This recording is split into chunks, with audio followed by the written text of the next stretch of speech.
What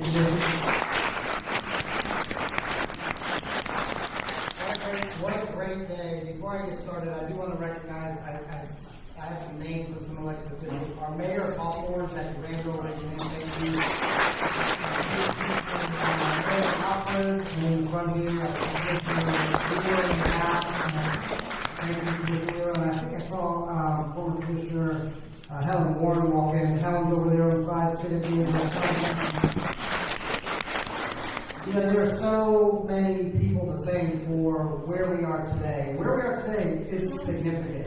When you look around our state, there are 67 counties. There are 2 inland counties that have an environmental protection department, and I couldn't be prouder of the work of Alachua County's EPD and really our entire staff throughout the county. Growth management, public works. It really has been everyone. And when you think about the significance of that, you know, I think about the state of Florida. I'm active on our Florida Association of Counties, and I see many counties and what they are doing. And what Alachua County is doing, what each of you are doing, the priorities that you are telling your elected officials are being heard. And the commissioners before us started it, and the commissioners after us will continue it, because that's what our community values. And when you look at the significance of Florida, Florida is a state that's actually bigger than that from my perspective. It's the 13th largest country in the world. The 13th, when you look at the economy. And so the actions that we are doing, they're not just Alachua County. We are actually setting standards in a state that's setting standards around the country. And you know, it wasn't too long ago, I think there was only one governor ago, that we couldn't even say climate change, right? But here we are having our climate festival. And whether you're on the left, the right, or the middle, you're making a good investment. The plan that we are putting in place is going to help us attract, with local dollars, state, federal funding to help make our community more resilient, more ready for what we know is coming with regards to the climate.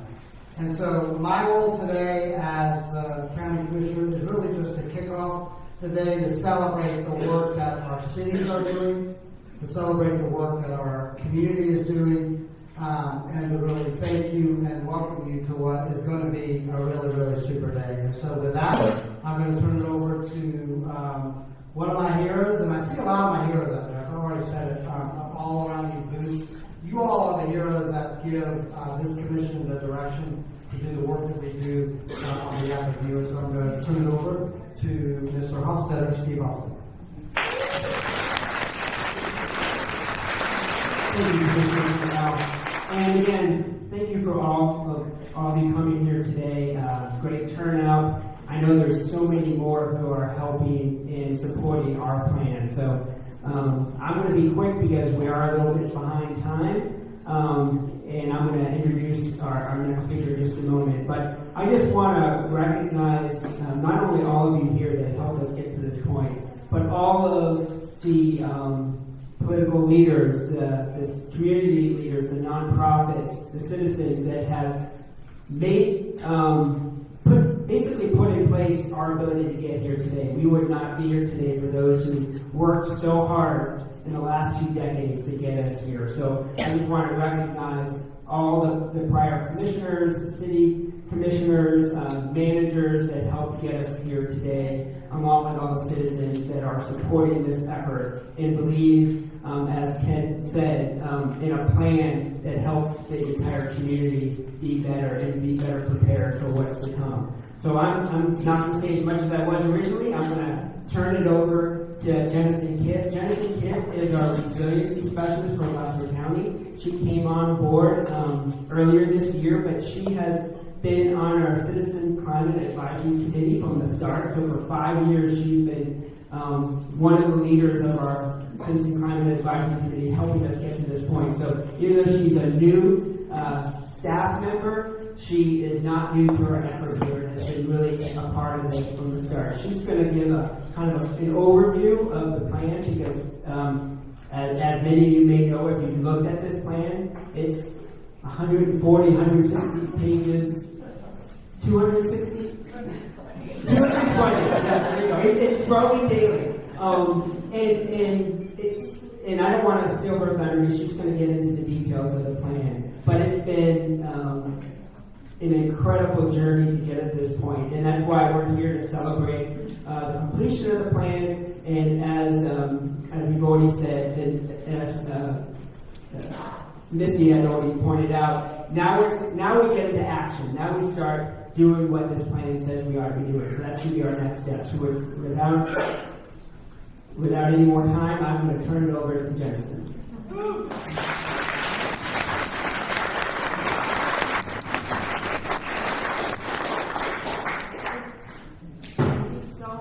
Thank you everyone for being here today. This definitely is a big community effort, and I'm just excited to see all of your smiling faces. I'm really happy we have a beautiful fall day here to hear more about Alachua County's Climate Action Plan, which has now been approved, and so it's a milestone. We're moving on to implementation. The work does not stop. It's a lot of work ahead. We have 220 pages of 184 action items to report on. There's a lot of work to be done. So I'm just going to give you a taste of what is in the Climate Action Plan, and the rest of the day we're going to be diving deeper into certain elements like what municipalities throughout the county are doing around sustainability and resilience and adaptation to climate change. And we're going to have a keynote speaker giving us a global picture on balancing the demands of feeding 8 billion people on this planet while also addressing the climate crisis. So the global solution is very different from what we think about here, at a grassroots level. The opportunities in every community around the world are different, and something really special about this plan is that it's truly citizen-driven, and it's staff-driven. It's this whole community who put this together. I'm not going to cry.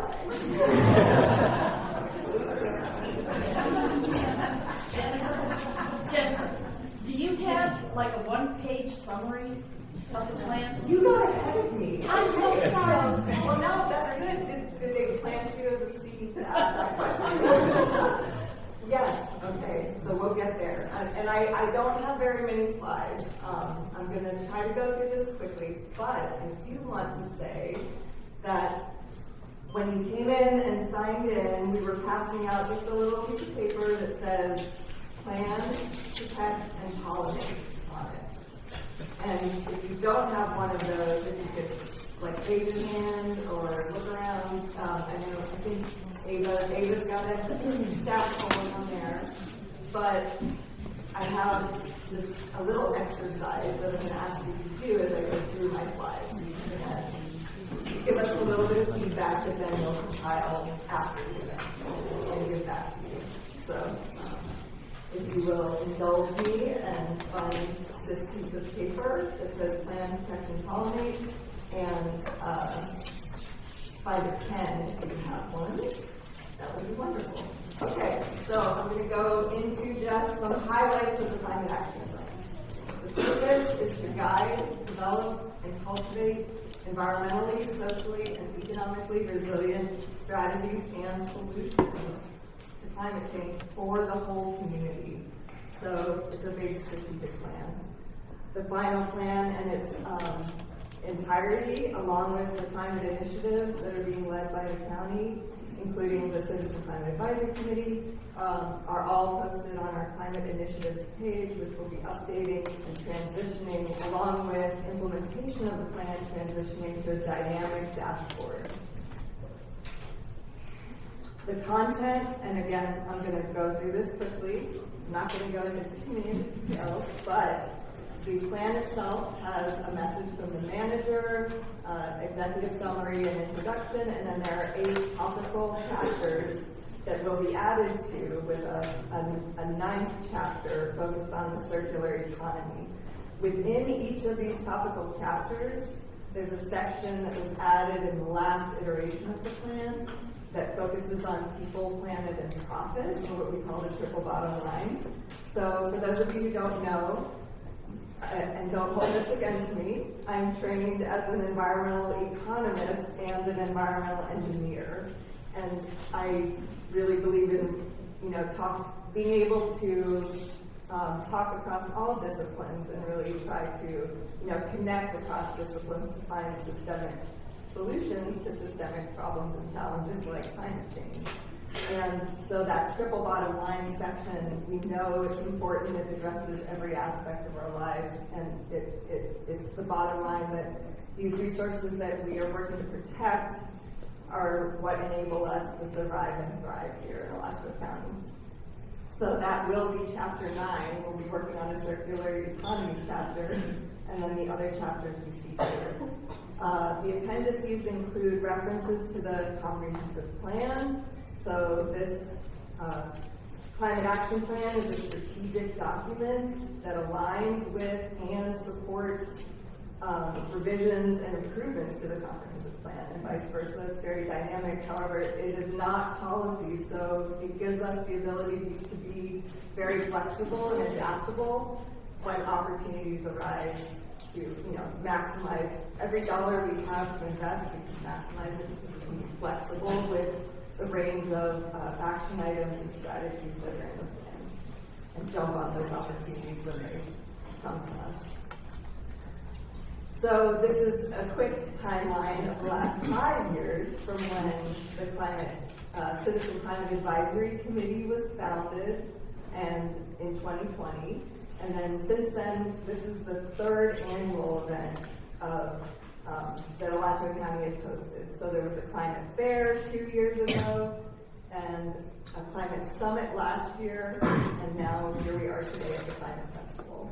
So we're trying to move around the county and different locations, focusing on different topical areas, and next year the plan is to host a number of smaller, more focused workshops in different parts of the county, partnering with our community partners, nonprofit organizations, businesses who are doing the work along with us.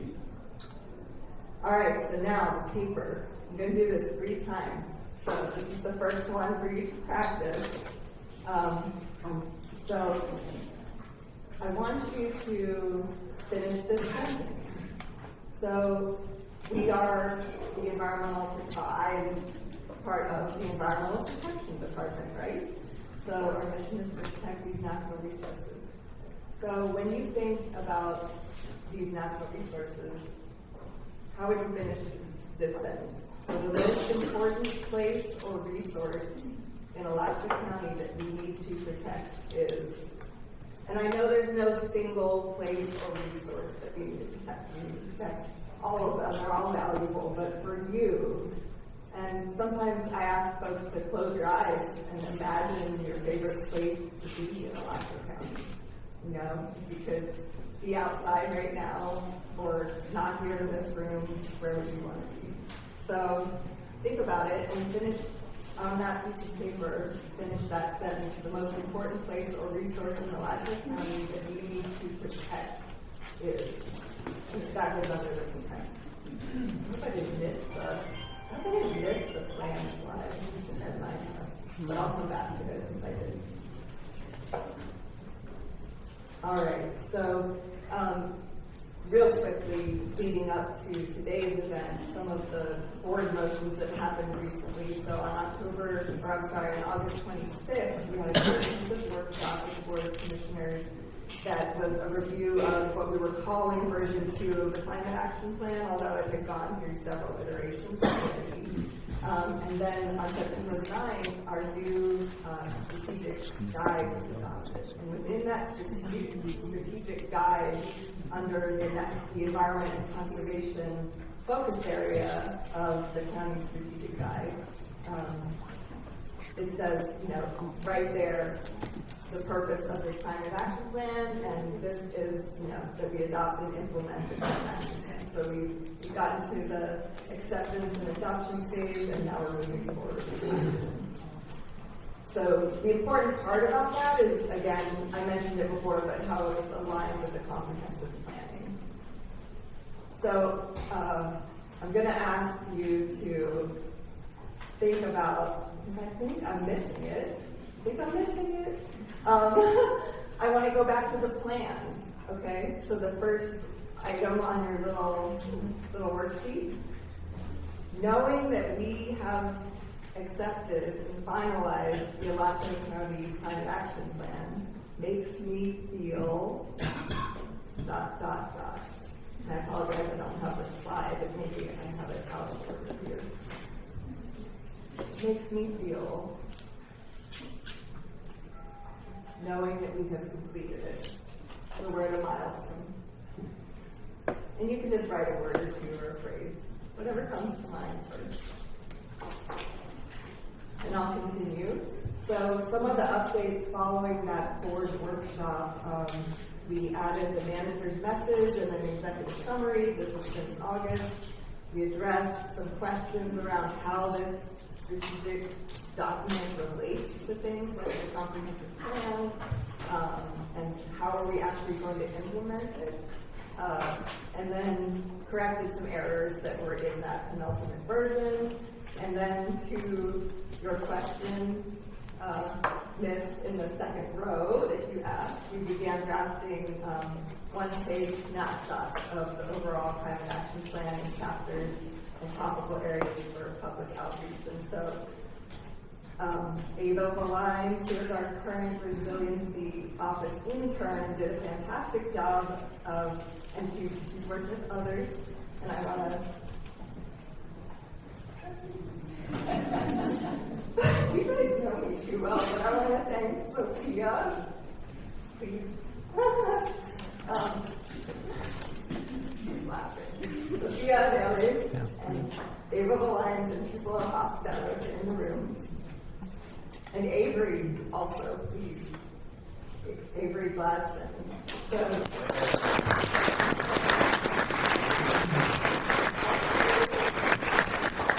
Because these are the young women who, founders of the Sunrise Movement, who really helped us get here. And we have copies of the one-pager drafts that have been produced. We have 5 copies of the overall plan, a one-pager, and then one-pagers for each of the topical chapters. And they're beautiful, and they really boil it down. Commissioner Alford, I believe it was you who asked this question early on, and you said, this document is gigantic. Who is it written for? It's written very academically, and it's written, very technically, and so how are we going to make it accessible to everybody and meaningful in terms of how does this affect you and how can you be involved? So this is just one step in that direction. We're going to start taking nuggets of it and reframing. We'll honor the content that's in there, but we'll be reframing it for different audiences and trying to really identify where those opportunities and vulnerabilities are. Because this plan was really developed truly to address those most vulnerable in our county, following a climate vulnerability assessment that was completed last year in 2024 by the county and Jones Edmonds. We have a table here. Jones Edmonds are here today because they're looking at, so this is the third bullet on this slide, they're looking at projects, specific projects where we can adapt to the increased flooding and threats to our assets and infrastructure and somebody's home. And prioritizing those.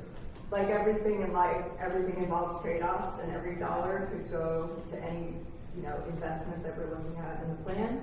And so we need to be strategic with that. And so that's one example.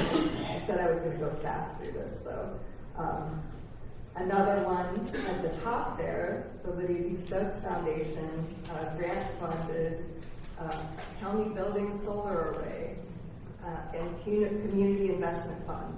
This work is this incredible and a beautiful example of addressing the challenge of providing community solar and providing renewable energy in a way that achieves benefits and investment savings from the offset savings of the solar installation that can be put into weatherization of the homes that need it most, the homes where allowing them to upgrade the most basic things. The Community Weatherization Coalition and Rebuilding Together in North Florida are partners in this Alachua County Energy Efficiency Program that is going out into people's homes and building relationships with them, teaching them how they can, just through very minor behavior change and installing very basic efficiency devices, they can save, and have evidence that they can save 10% on utility bills, which for a lot of people in this community can make 5 minutes, not one. Almost done. So these upgrades and building relationships with residents to help them understand how they can be empowered to save money on their utility bills, literally can keep a roof over their head, it can keep food on the table, it can keep, clothing and shoes for their kids, and we know food security and insecurity is a really important issue, and a huge challenge that so many of our neighbors are facing today. So we're going to hear a lot more about that during our second panel of the day. Another couple of high points of implementation that's beginning to move forward that comes out of the plan are initiating an urban forest management plan, the climate action plan dashboard, and ongoing outreach. So really, we know we need to transition this document to something that's very dynamic and something that allows ongoing communication and feedback between every citizen in the county. And so we'll be working on that.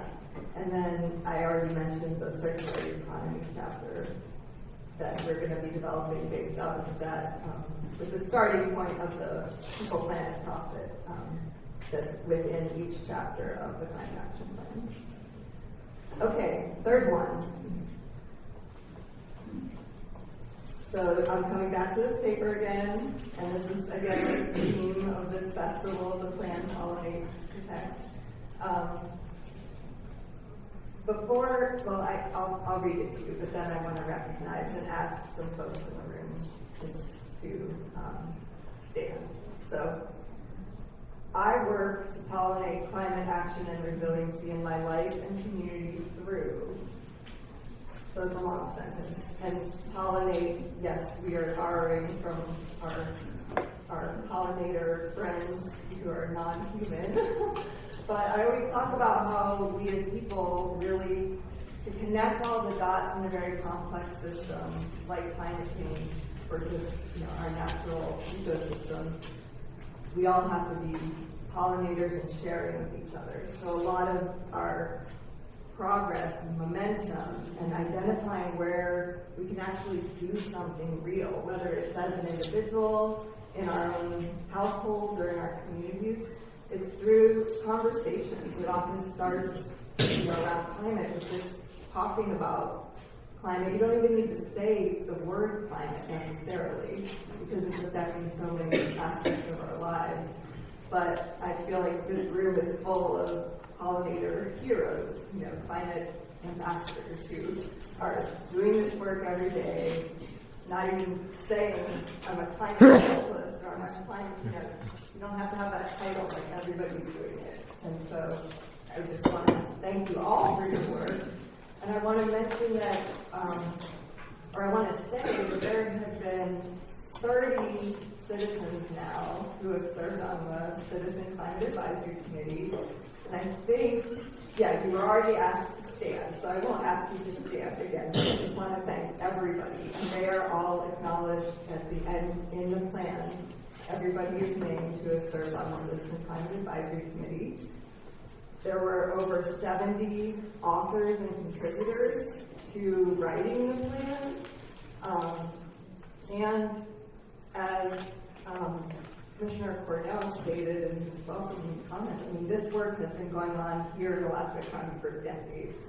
And so we are building on a really strong foundation and trying to find ways to move faster toward our goals of reducing our greenhouse gas emissions by 80% by 2050. And along the way, improving the quality of life and the livelihood for everybody in this county. Can we clap for the author?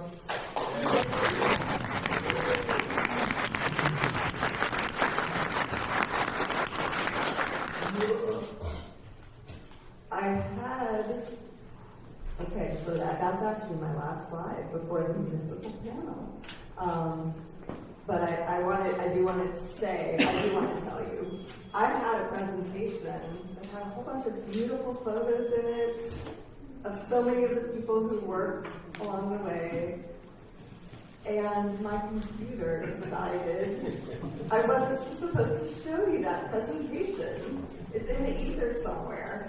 So I'll make up for it at some point. But I really wanted this presentation to be much more visual storytelling. And fortunately, we're going to get some of that.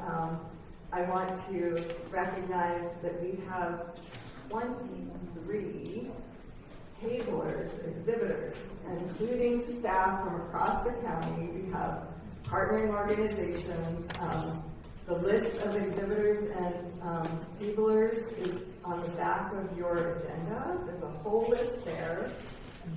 The Links bookstore is here selling books by our keynote, Michael Grunwald, who you're going to hear after our break this morning. The Star Center Theater youth are going to be giving us a performance of the timeline of climate action and resiliency in Alachua County and the story looking forward to 2050, 2030, 2050 and beyond. We have O-Town Compost here today helping us make this a green event and compost. So please, there are green bins throughout. Richard Devereaux, who's on the Citizen Climate Advisory Committee now, he's the general manager with O-Town Compost. He's here helping us make this as green an event as possible. I had this beautiful picture of John Nix in my slides. Fortunately, I also have this article about John. He's going to be on the agricultural panel, so I'm looking forward to hearing John tell his story. We have a pollinator passport that Ava created, so if you visit, it's another little small piece of paper you got. If you visit exhibitor tables, you'll get dots, and then you'll get one of our 2026. Yes, Alachua County, Saving Our Alachua County calendars, the art competition, those beautiful calendars.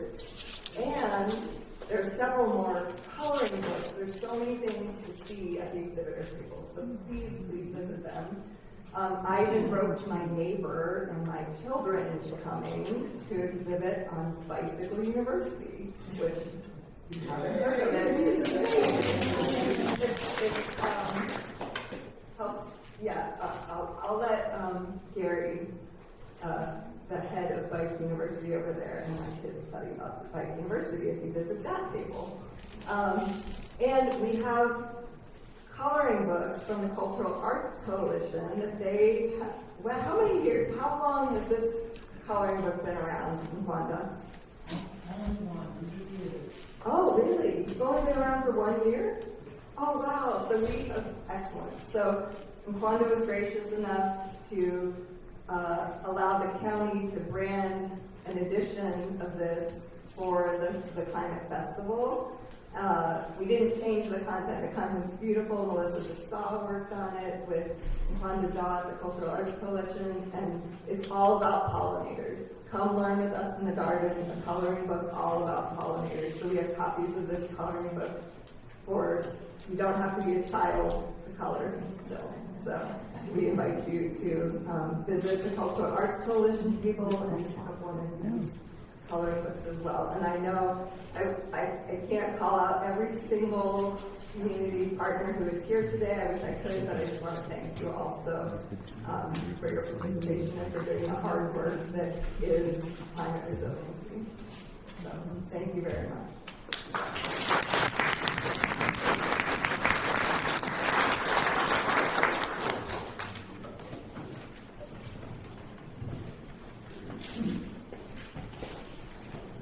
All right, at this time, again, Steve Hofstetter with Alachua County Environmental Protection. At this time, I want to invite Commissioner Hopper to come up here. She's going to moderate our first panel. This is a panel made up of some of our municipal leaders in the community. So if I can have all four of our municipal leaders come on up here. Awesome. Well, while we're waiting on them to make their way up to the table, I just want to look around and acknowledge so many people that I've worked with over the years.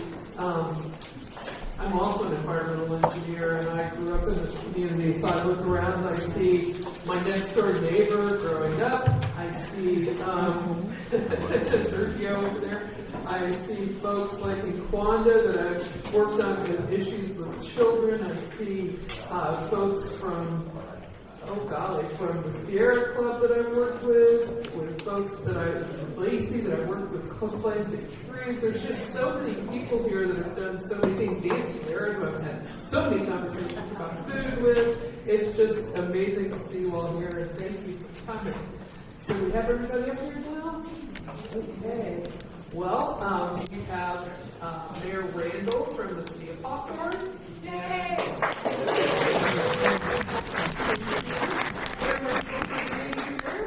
We have Manager Worley from the city of Waldo. Okay. And we have Mayor Williams from the city of Micanopy. And I don't know if I guess we're expecting the city manager, Mayor of. Is there a PowerPoint? Oh, there we go. Oh, looky there. Okay, we'll start with Mayor Randall. You've got your mic. Okay. You have a slide.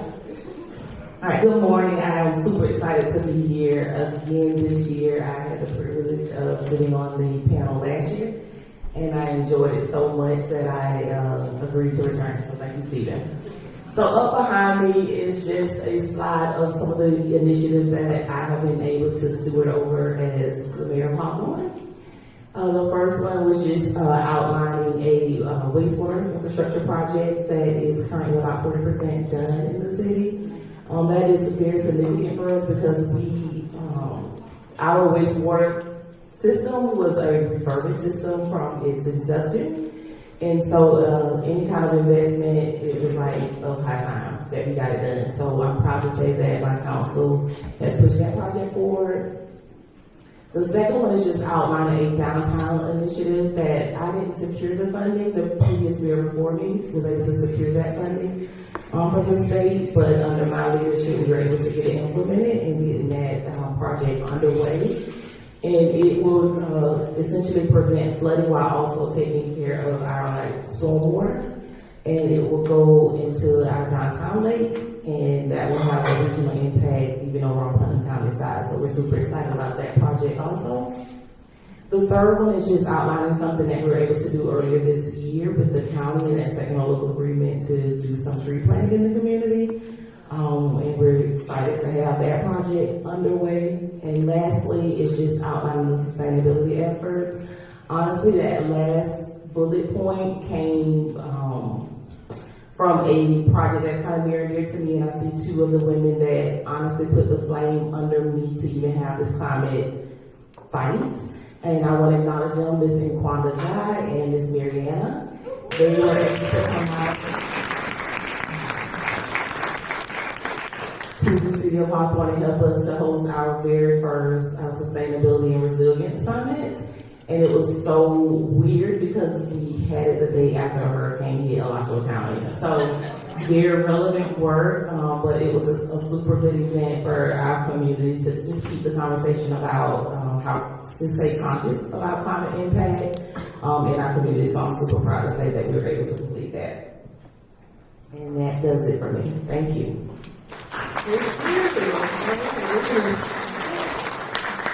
All right, we're moving on to Kim Worley from the city of Waldo. Welcome, Kim. Hi, thank y'all for having us. Waldo, I'm sure y'all know of it. It's in the east part of Waldo, or the east part of the county. Little small city. And we're known for just being a community that's learning to adapt and be resilient in our area. And one of the first things we did is we were having some issues with our sewer plant. So we actually joined up with GRU when we ran a line, which we were told that we would never get done. So we're like, okay, we'll take that challenge. And we were able to do that. And what this does is it's an advanced wastewater treatment, reduces pollution and saves energy. And Waldo is up the Santa Fe swamp, so we're very green and something we want to definitely protect, which is Lake Alta and that whole system. It builds a regional resilience to floods and droughts, and then it also puts the water back into the aquifer, which is nice.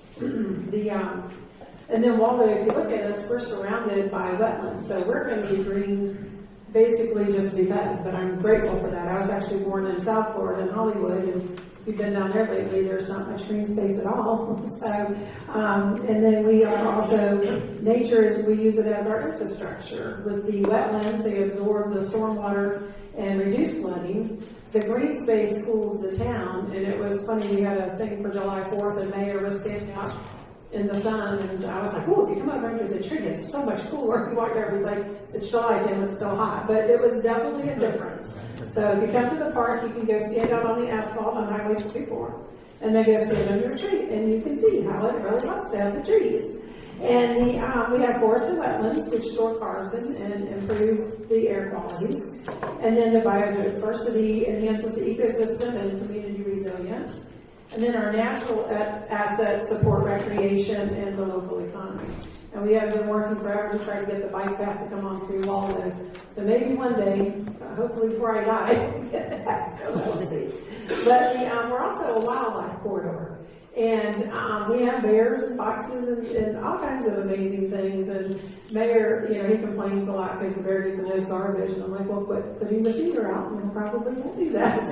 So, but it's amazing to see, to go, walking down to the canal. It's still, if you go down to Lake Alta on the Waldo side, it's very wild and it's natural Florida. So you see Waldo, or you see nature and wildlife as it was, back in the day.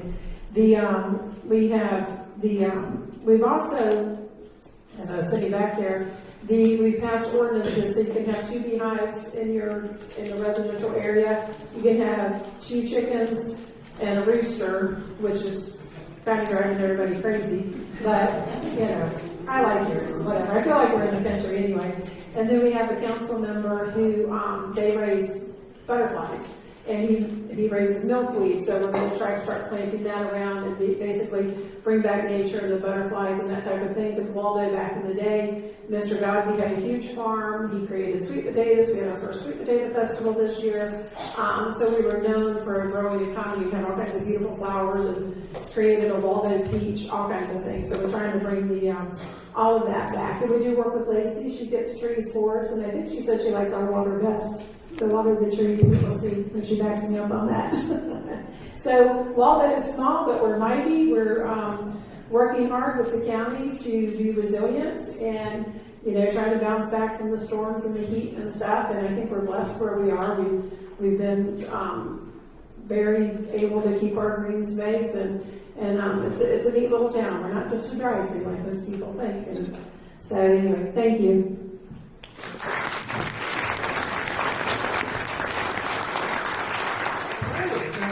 Finally, we have, I missed a few slides there. Okay, finally, we have Mayor Williams from Town of Newberry. Thank you. Thank you. Good morning once again, everyone. Thank you for the invitation to be on this side of the panel. My previous involvement was actually standing where Commissioner Alford is standing and moderating the panel, so this is a new experience for me, but I am excited to speak on some of the ways that we are tackling climate resiliency and sustainability in Micanopy. And I think one of the biggest ways that we are beginning to do that is leaning into the strengths of community collaboration, One of the examples that I would use is our pollinator garden. This serves as an opportunity. This was funded by a grant through the Old Florida Heritage Highway Program. It serves not only as an opportunity to ensure our biodiversity and eco-friendly aspect is being met, but there's an educational component to it as well.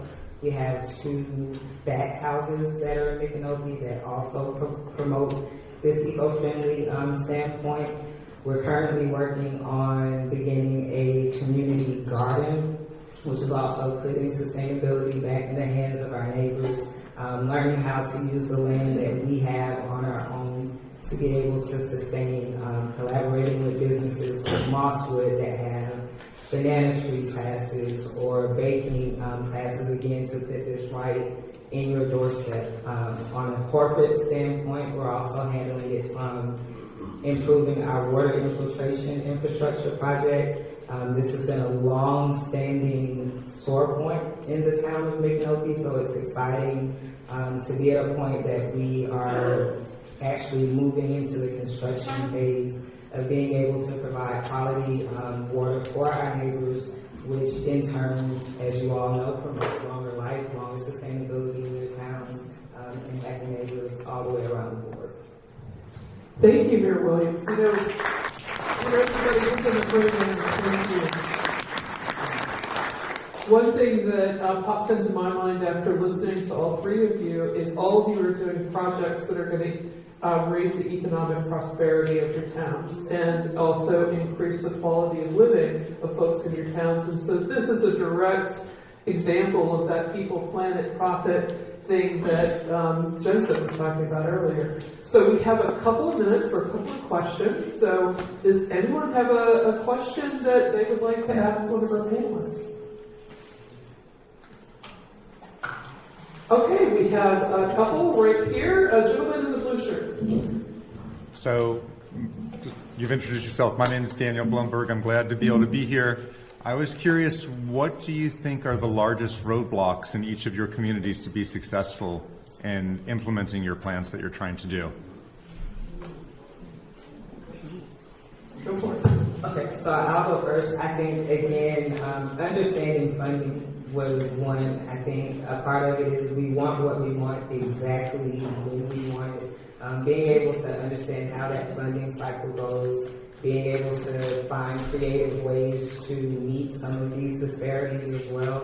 Again, we don't have any grocery stores in Micanopy, so being able to learn how to utilize our land and meet that need as opposed to focusing more so on how do we get to these resources, how can we bring them in, how do we balance conservation with human preservation as well.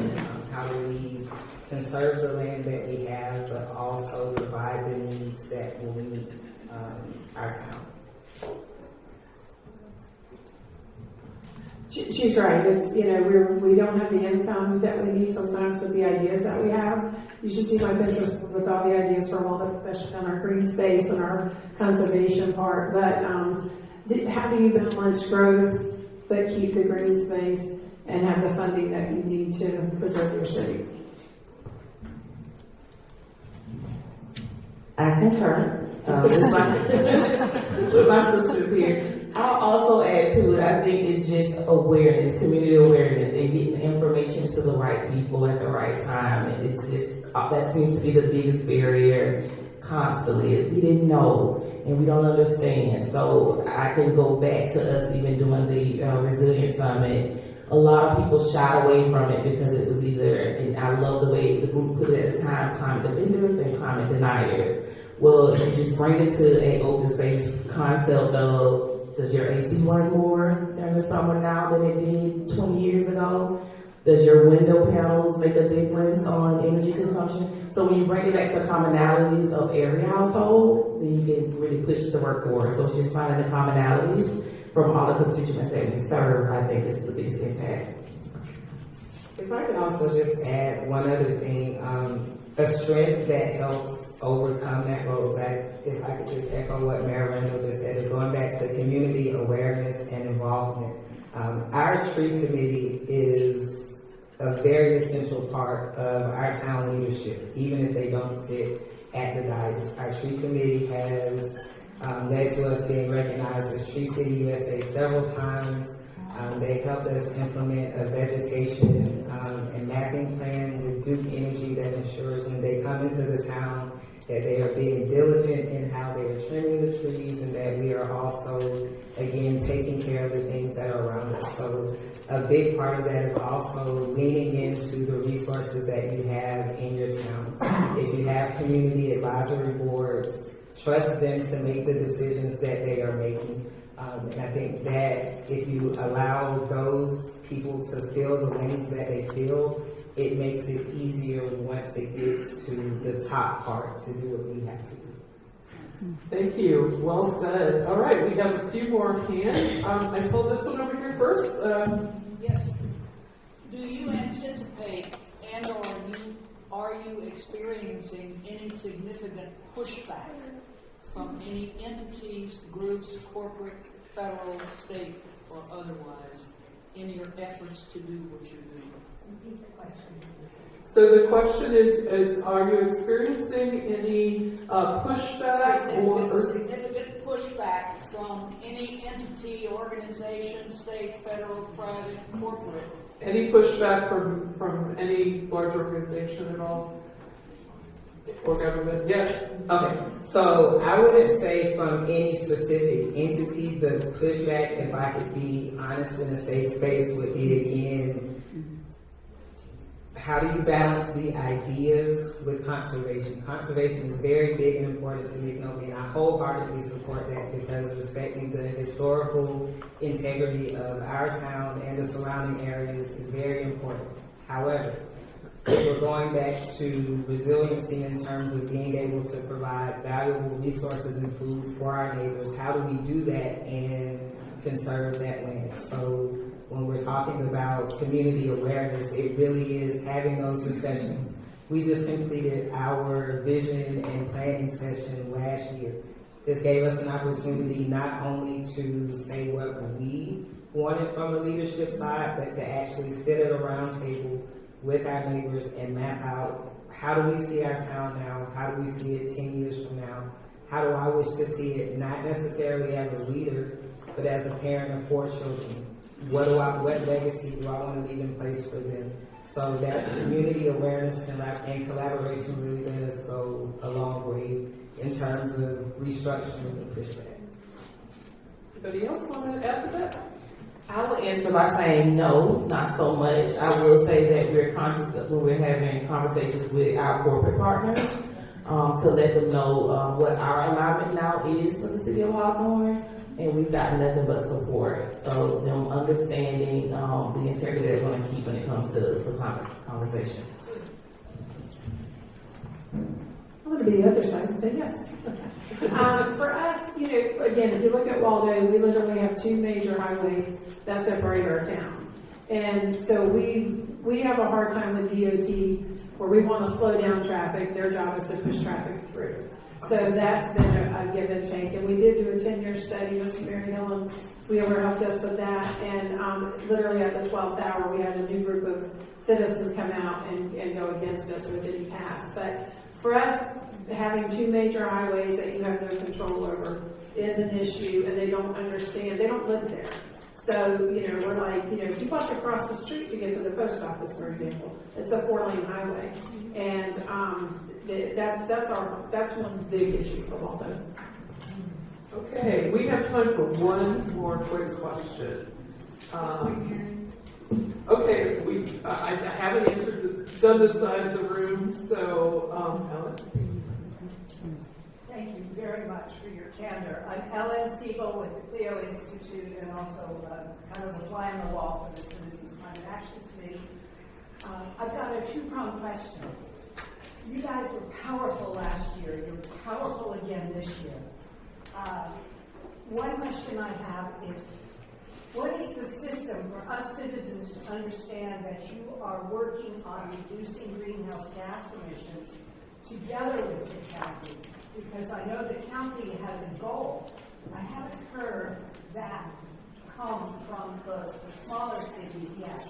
Is that on the agenda as part one? And part two, do you have any vehicle for actually meeting together on a regular basis with all the small towns and the county so that we're all moving together with the wheel that is Alachua County? Thank you. Okay, so the question is, are you working on reducing greenhouse gas emissions, and how are we working together to make these goals, to achieve these goals?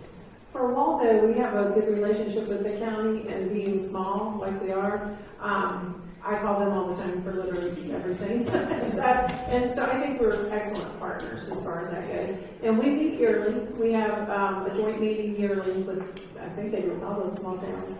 So we can discuss everything. So yes, we do a yearly meeting. But when we don't meet with them, I still call them. And the cities together meet also, right? The small towns have The managers meet there. You can't, because my idea was to have all the cities be in, each council be in one room, and everybody laughed at me and said we couldn't do that. That's right. Well, we have the League of Well, the League is- Cities, yeah. so there's regional meetings for elected officials. You can have a representative and a member from your team attend that. So there is that opportunity. I'll be completely honest in terms of making saying that we have dedicated ourselves to that at this moment. My true answer would be no. Am I open to building and strengthening or focus? I will use the word focus. Am I open to that conversation more so that we can be a bigger part of that conversation? Absolutely. Yeah, I think also kind of lines kind of along with, we're moving in that direction. I think where we are now is definitely not where we're farther than what we've been in the last 5 years concerning this conversation. So, this isn't built overnight. It's a constant effort, but it's now an effort that the entire council is raising or lifting a voice to. So I'm super proud to say yes on that. Excellent. Well, let's all give our panelists a big round of applause.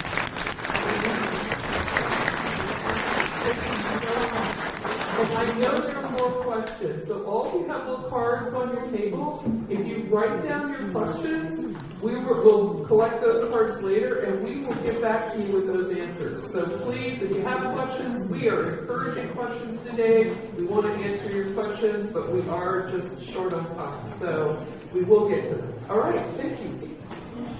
Thank you, Commissioner Alford. At this time, if I can have Commissioner Wheeler come on up. She's going to introduce our next group. And also, I just wanted to remind people, if you don't know if the bathrooms are directly back behind the door, so anytime you need those, they're right back there. We also have 3 different garbage cans, so try to be aware of the recycling bin, the food waste, the garbage cans, and try to put the right thing the right bin. We also have places to place your forks on a table back there, so don't throw those away as well. So with that, I'm going to turn it over to Commissioner Miller. Thank you. Good morning, everybody. I'm delighted to be able to introduce the Star Center Theater. I worked with Rhonda Wilson 30 years ago when we started work together at the Gainesville Community Playhouse.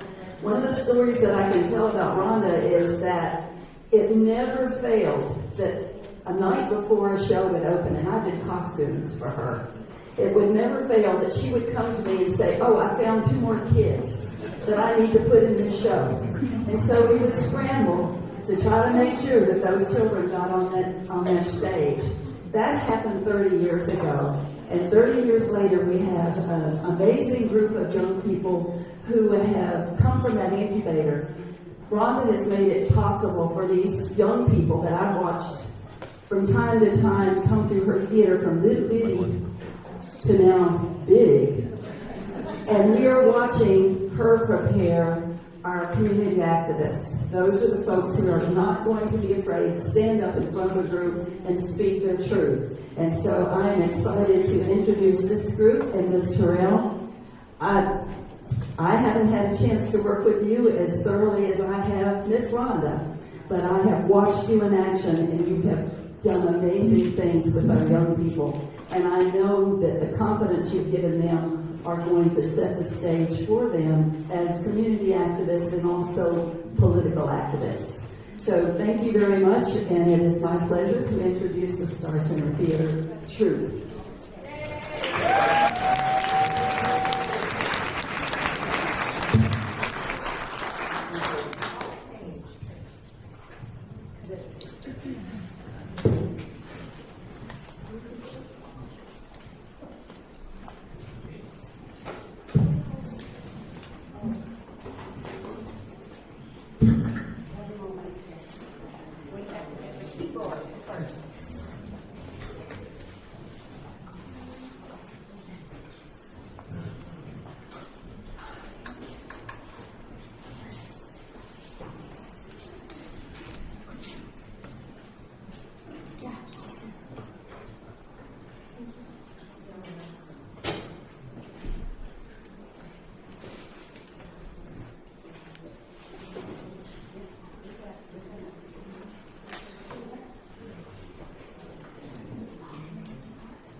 Hello everyone, thank you for coming.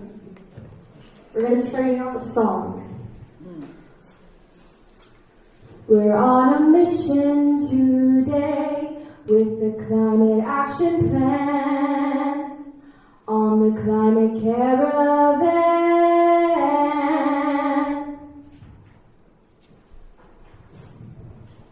Greetings to each of you this morning. I'm Angie Terrell, and I'm happy to be here with the Star Center Theater Youth. And we are delighted to be here today, collaborating with Soup Life and the Climate Collaboratory. We believe in climate change, and therefore we have an original story we would like to share with you, entitled The Climate Caravan, on the road to 2030, 2050, and beyond. Please enjoy.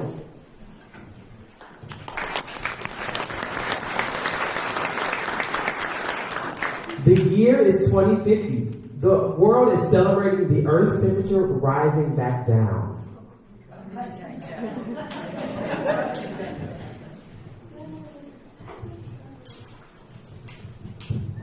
Great Grandma Sage, tell us about the early days of Alachua County's climate story. What did people do back then to help the environment? Oh, let me tell you about the climate caravan. Oh, I want to hear about the climate caravan. Well, it was way back in 2025 at the Climate Action Festival. The Star Center Theater Youth took the stage right here at the Climate Festival.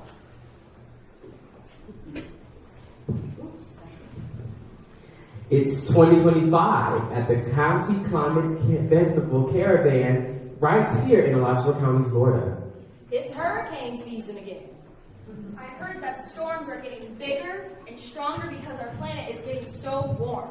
We'll follow the environmental and social changes in the part of the world from 1824 to when our county was first founded all the way to the present day.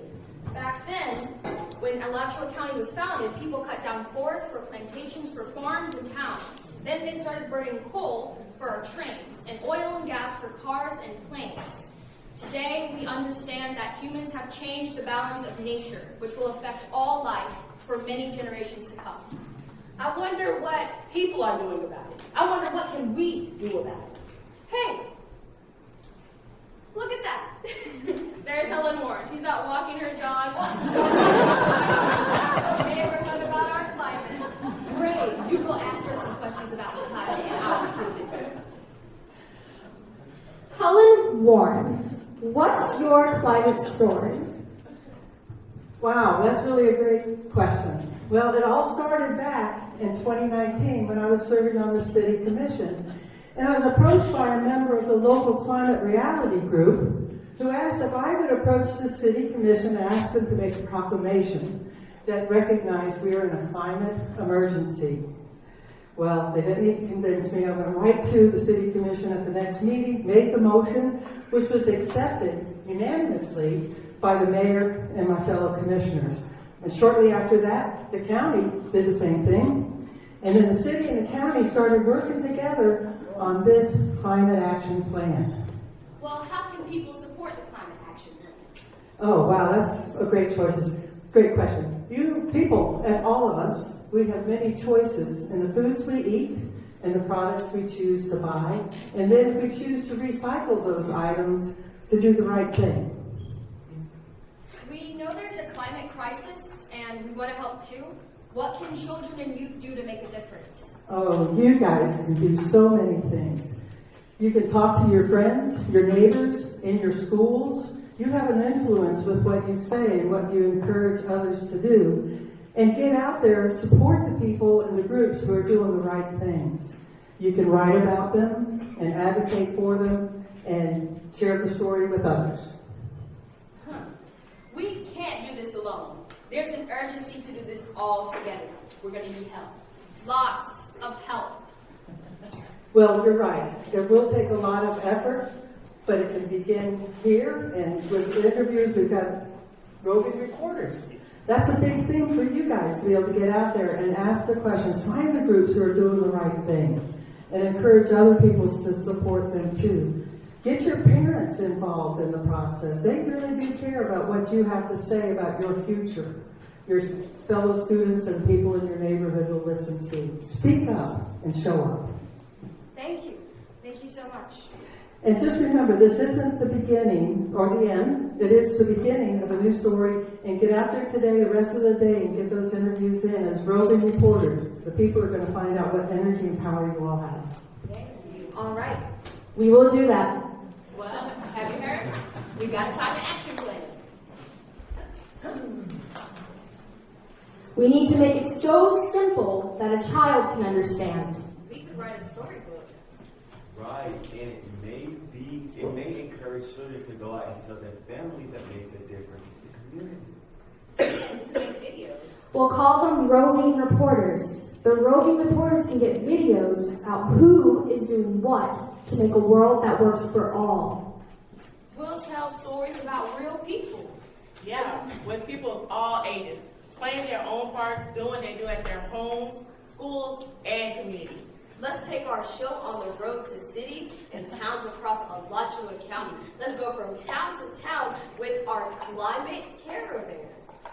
With clean energy and electric cars and buses and people-powered transportation. Like skateboards and bikes and children's books with characters and real people. This is amazing. And when the climate caravan comes to town, everyone will come to the Climate Caravan Showcase. We'll sing and dance and find out who was doing what for a better future. And lots of people commit to doing one thing for the climate action plan.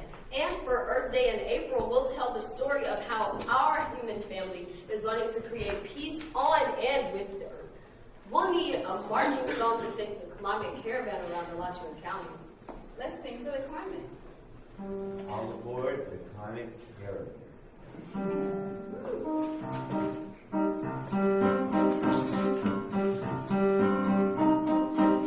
We need to wake up. We need to rise up. We need to open our eyes and do it now, now, now. We need to build a better future. And we need to start right now. Welcome everyone to the Climate Caravan Showcase. We are bringing the climate action plan to life right here in Alachua County. We're learning to create peace on and with the earth.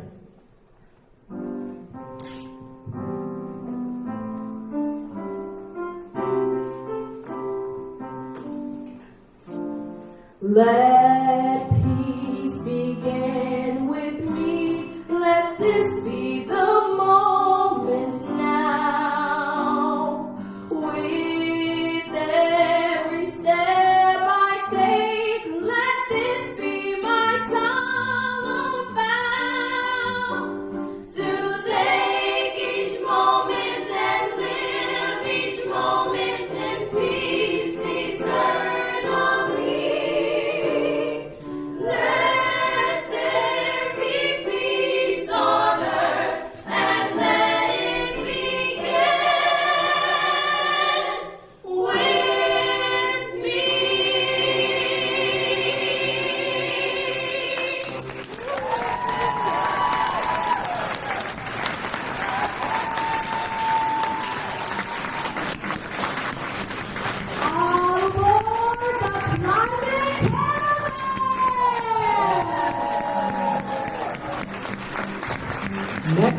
July 2026.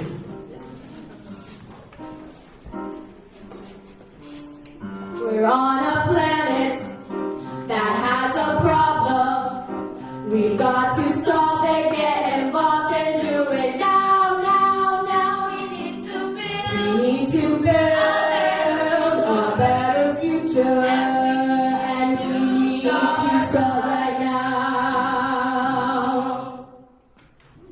And when we get to July 2026, our climate caravan will join the global celebration of the United States of America's 250th birthday. We'll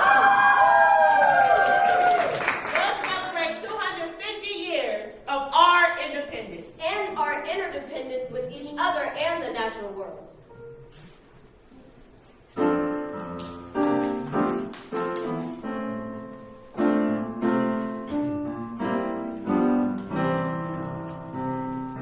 God bless America, my home, sweet home. God bless our planet Earth, our home, sweet home.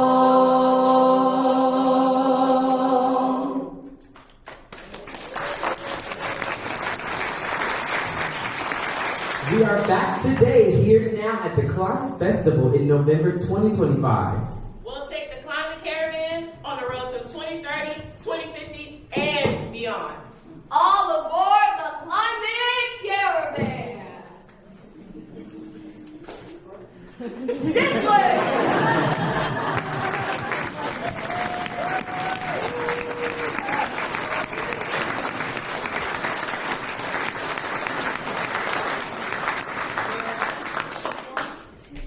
We're on a mission today on the climate caravan. We're on a mission today with the climate action plan.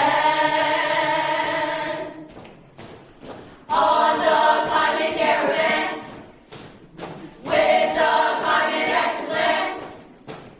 On the climate caravan with the climate action plan. Oh yeah!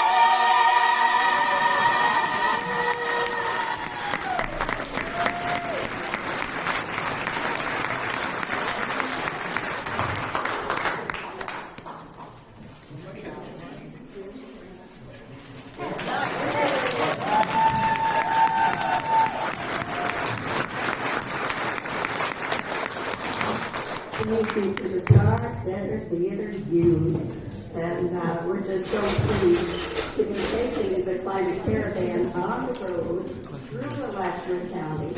We'll be stopping off in January for Martin Luther King's World House, in April for Earth Day, and in July for America's 250th birthday.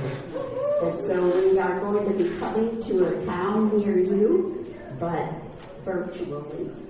And so if any of you are interested in helping to do something live in your own community, just get in touch with us. And we have tickets. These are the tickets to join the Climate Caravan. It has the website, climatecollaboratory.org, and all aboard the Climate Caravan. Thank you.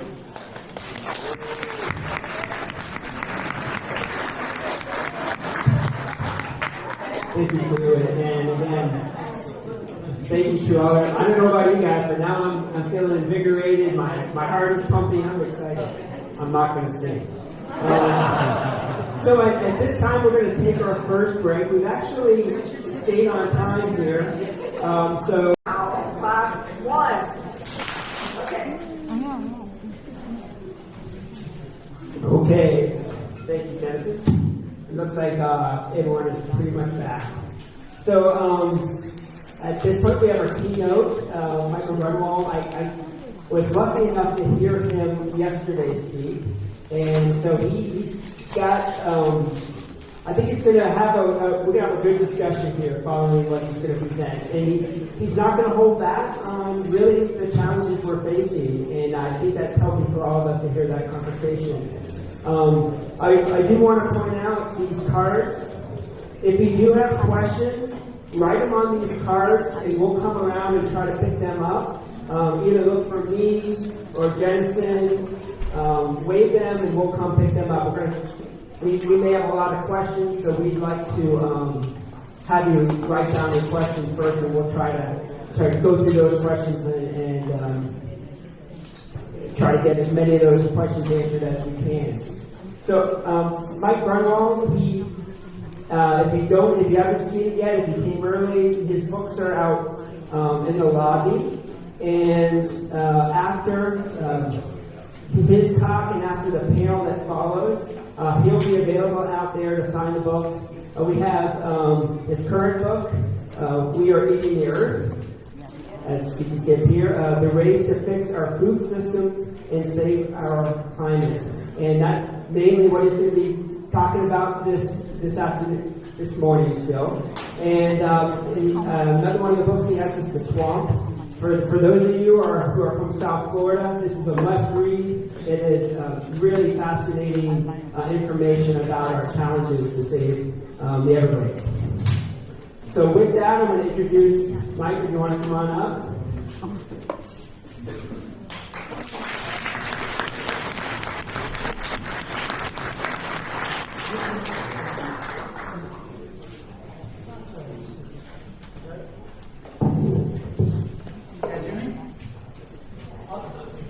All right, thank you so much. It's amazing that you guys are doing this climate summit.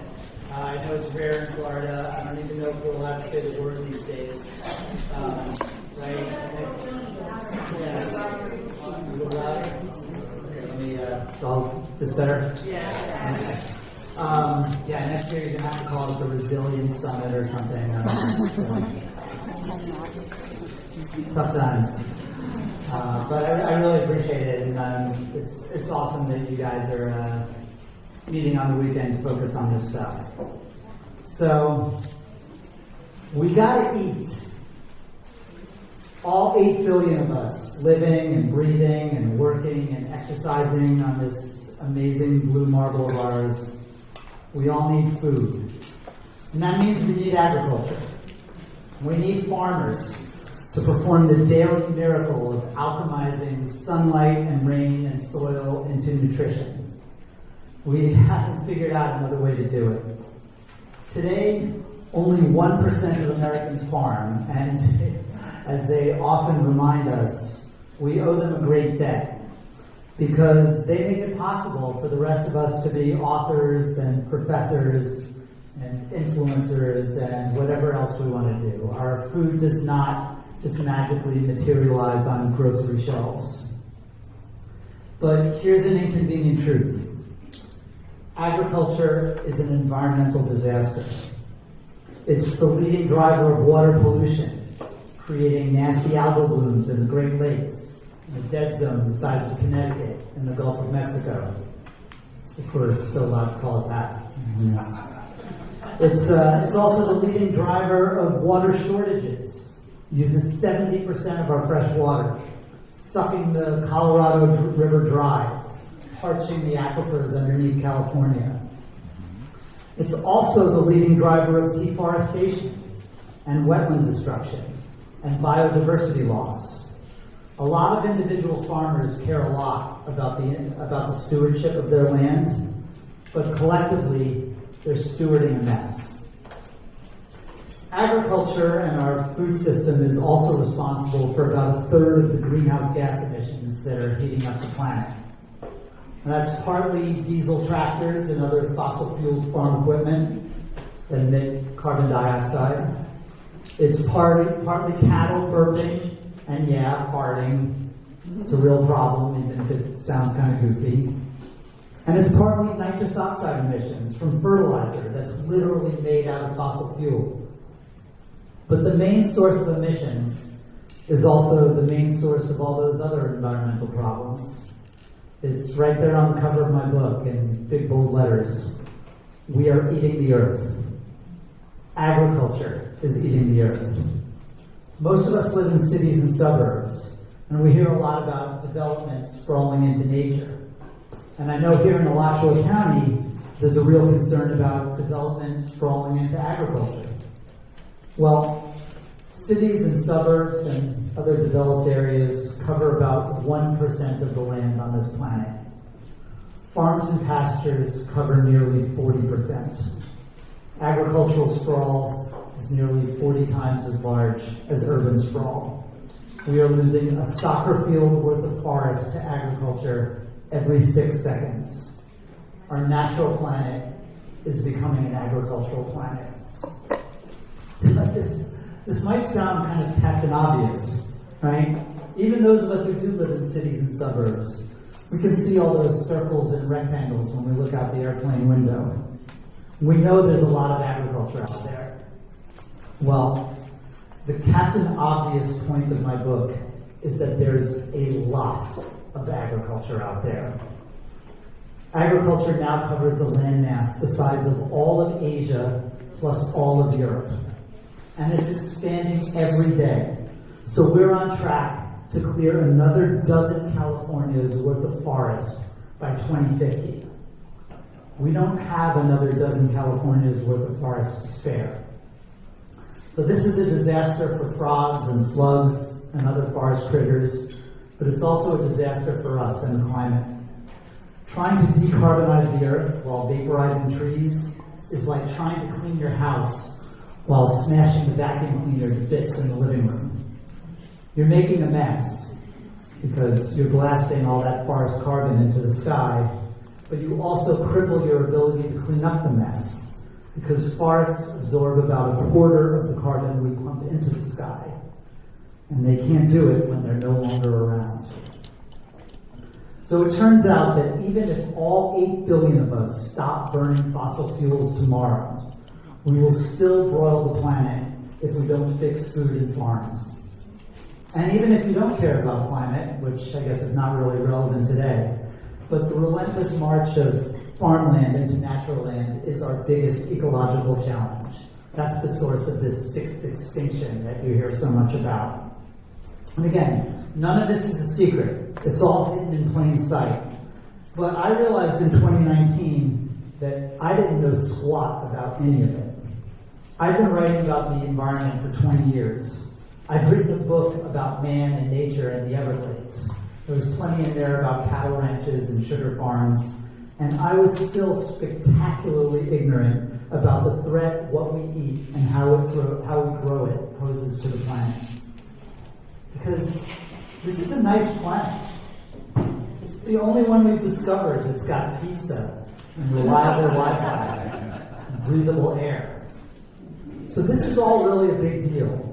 And I figured if I was this spectacularly ignorant about it, other people probably were too. It's amazing that Alachua County leaders are focusing on the connections between food, ag, and climate because not too many leaders do. But what was also clear was that this carbohydrate problem is a lot tougher to solve than our hydrocarbon problem. We already know what to do about energy, right? Electrify the global economy and run it on clean electricity. I know it's easier said than done, especially what's happening in Washington these days, but we're actually starting to do it. We're in the midst of a global clean energy revolution. 90% of the power plants built around the world last year were zero emissions. But the food and climate problem is still getting worse. And it occurred to me that not only didn't we know the answers, we didn't even know the questions. That's really why I wrote the book. The world was not grappling with this eating the earth problem, and I wanted people to grapple. I spent 5 years grappling, and I found that there's just so much people don't know about this stuff. And unfortunately, so much that they think they know that just isn't so.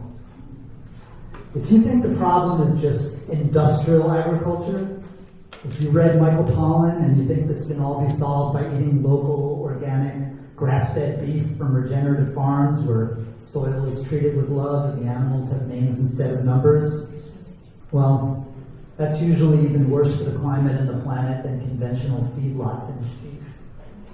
And if you think it's just a Brazil problem, because we don't have much deforestation in the United States, well, that's because we deforested our Amazon in the 19th century. Indiana used to be 85% forest, and Indiana soybeans are grown the same way as Brazilian soybeans. This is a global problem, and yeah, it's a little bit complicated. So I'm going to talk a little bit more about the problem, but then I'm going to discuss some possible solutions, because I don't want to be a full-time Debbie Downer. It's funny, I was at Politico magazine when I started researching this book, and I'm absolutely serious. Thinking about the climate full-time has been much less depressing than thinking about politics full-time.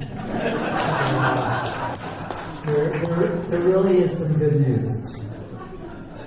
All right, but first, a little more bad news about the food problem. Like I said, it's mostly a land problem. And here's an inconvenient truth. It's mostly a meat problem. We use 12 billion with a B acres of land for agriculture, and 3/4 of them support livestock. They're either pastures or they're fields growing crops for livestock to eat before we eat them. And this sucks because meat is delicious. And humans ate 450 million pounds of it last year. So you can't blame farmers and ranchers for producing it. But eating plants just happens to be a lot more efficient than eating animals that eat plants. You have to feed 9 calories worth of plants to a chicken to get 1 calorie worth of meat.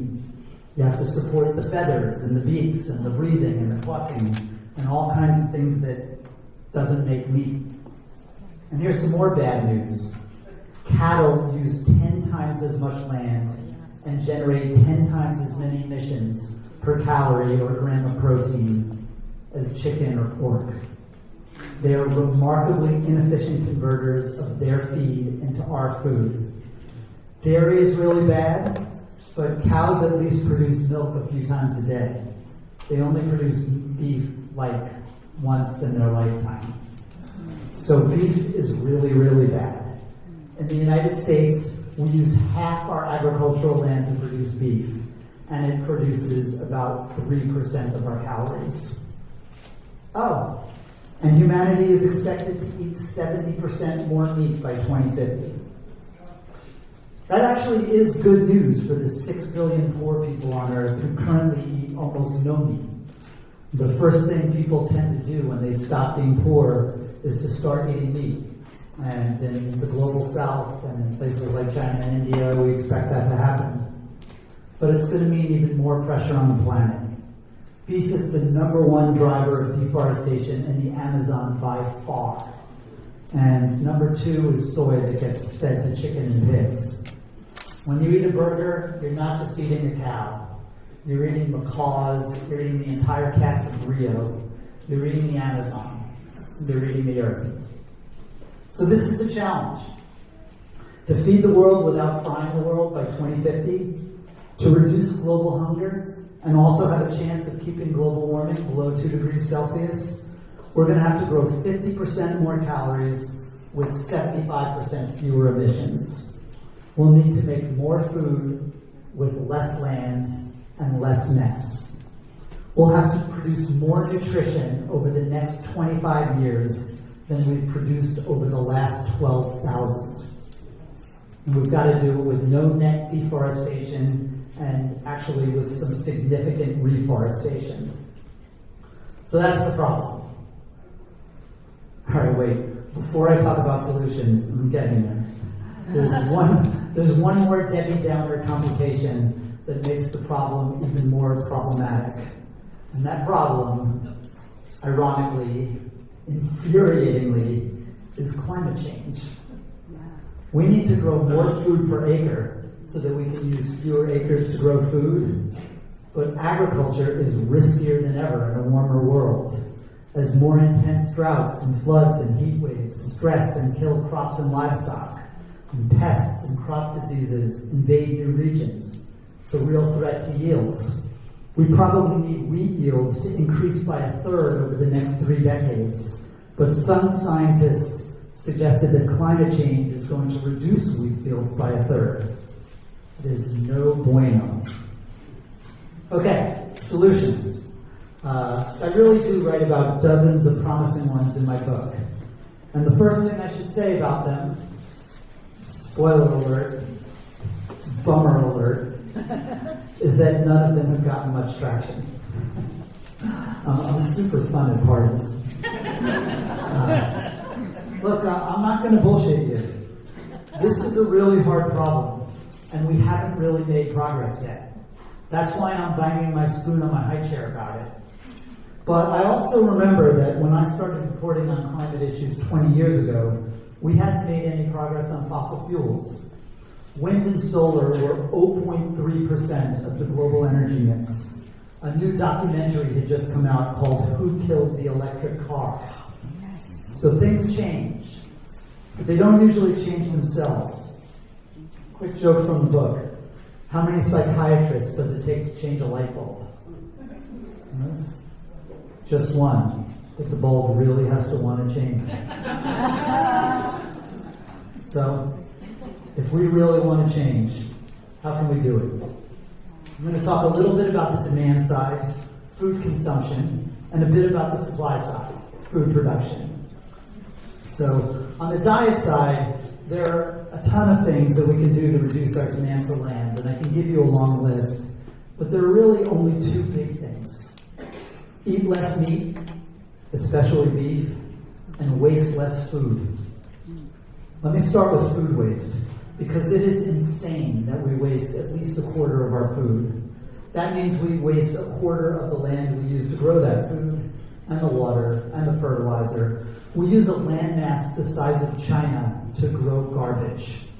The average American household wastes more than $2,000 a year on food that ends up in the bin. I mean, really it ends up in landfills where it emits methane and adds to our climate problem. By the way, when food prices shot up after the pandemic and Americans got pissed about how much they were spending at the grocery store, want to know how much they reduced their household food waste? 0. Changing individual behavior is really hard. I do want to brag that my household doesn't waste any food. That's because Mill Technologies, it's a startup founded by the guys who invented the Nest thermostat. They gifted me one of their new food dehydrators and a fancy garbage bin. We throw all our food scraps into it, and overnight it turns them into chicken feeds. Oh my God, I'm sorry. I mean, usually somebody's phone goes off. It's never been mine before. Anyway, we throw all our food scraps into our mill, and overnight it turns it into chicken feed. No stink, no noise, no schlep. It keeps it inside the food system. The thing is, human beings, we're not really great at making sacrifices for the planet, but we're pretty awesome at inventing stuff that can change outcomes without changing hearts. The mill dehydrator is still too expensive to go mainstream. Again, not much traction yet, but the hope is that it'll be like the Tesla Roadster, and Mill will use the revenues from early adopters like me who love it to make cheaper versions for the masses. Which, remember, I didn't pay for mine. And this is something where maybe government can help. I will say that it's going to be a little tougher for the government to help us eat less meat. I quoted one pollster in the book who said taxes and other restrictions on meat were literally the least popular policy he had ever polled. His quote was that it was like veterans' benefits for ISIS. Look, it's delicious. Our ancestors started eating meat 2 million years ago. We actually evolved to enjoy the taste. I don't eat beef and lamb anymore. Everybody said I wouldn't miss them. I miss them. But even I haven't gone vegan. And what can I say? We all find a level of hypocrisy that we're comfortable with. I have solar panels and an electric car. I also fly too much. Perfect isn't usually on the menu, but better is better than worse. In my book, I profiled a guy named Bruce Friedrich, who used to be the head of campaigns for PETA. He looked like Jesus with a big scraggly beard. He threw blood on models wearing fur. He streaked Buckingham Palace with "Go Vegan" written on his chest.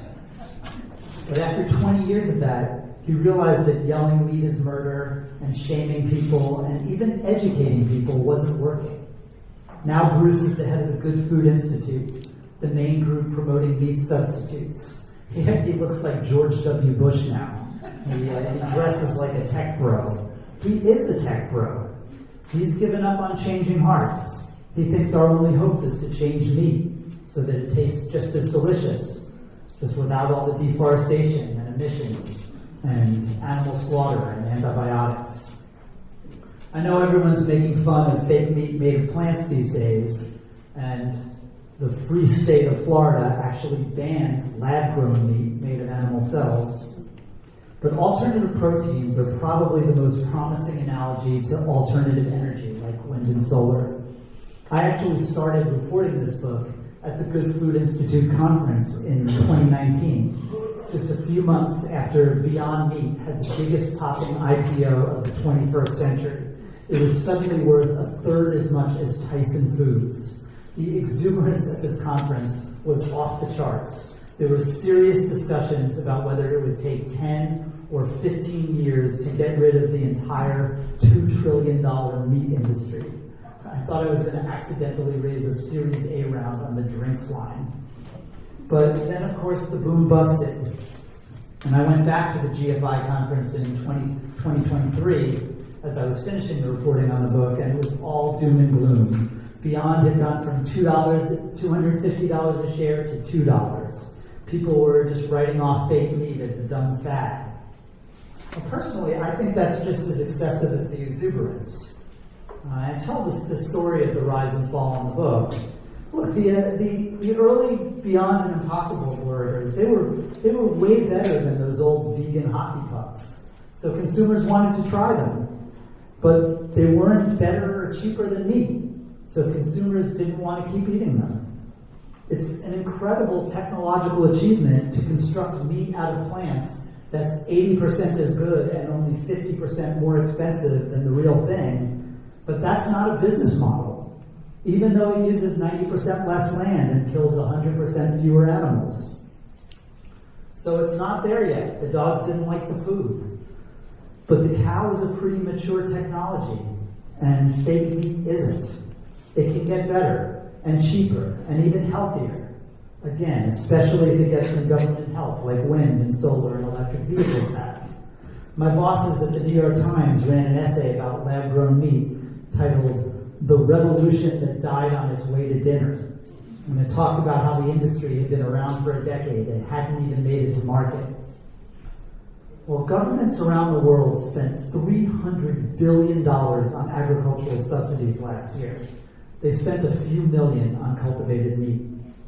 And the private sector invested $500 billion in solar last year. It's invested $3 billion in lab meat in its entire history. And by the way, it took solar 5 decades to make it to market. So we are very early in this story. But yeah, beef is the bad guy. Just as Willie Sutton said he robbed banks because that's where the money is, if you care about reducing emissions from the food system, you got to care about beef because that's where the emissions are.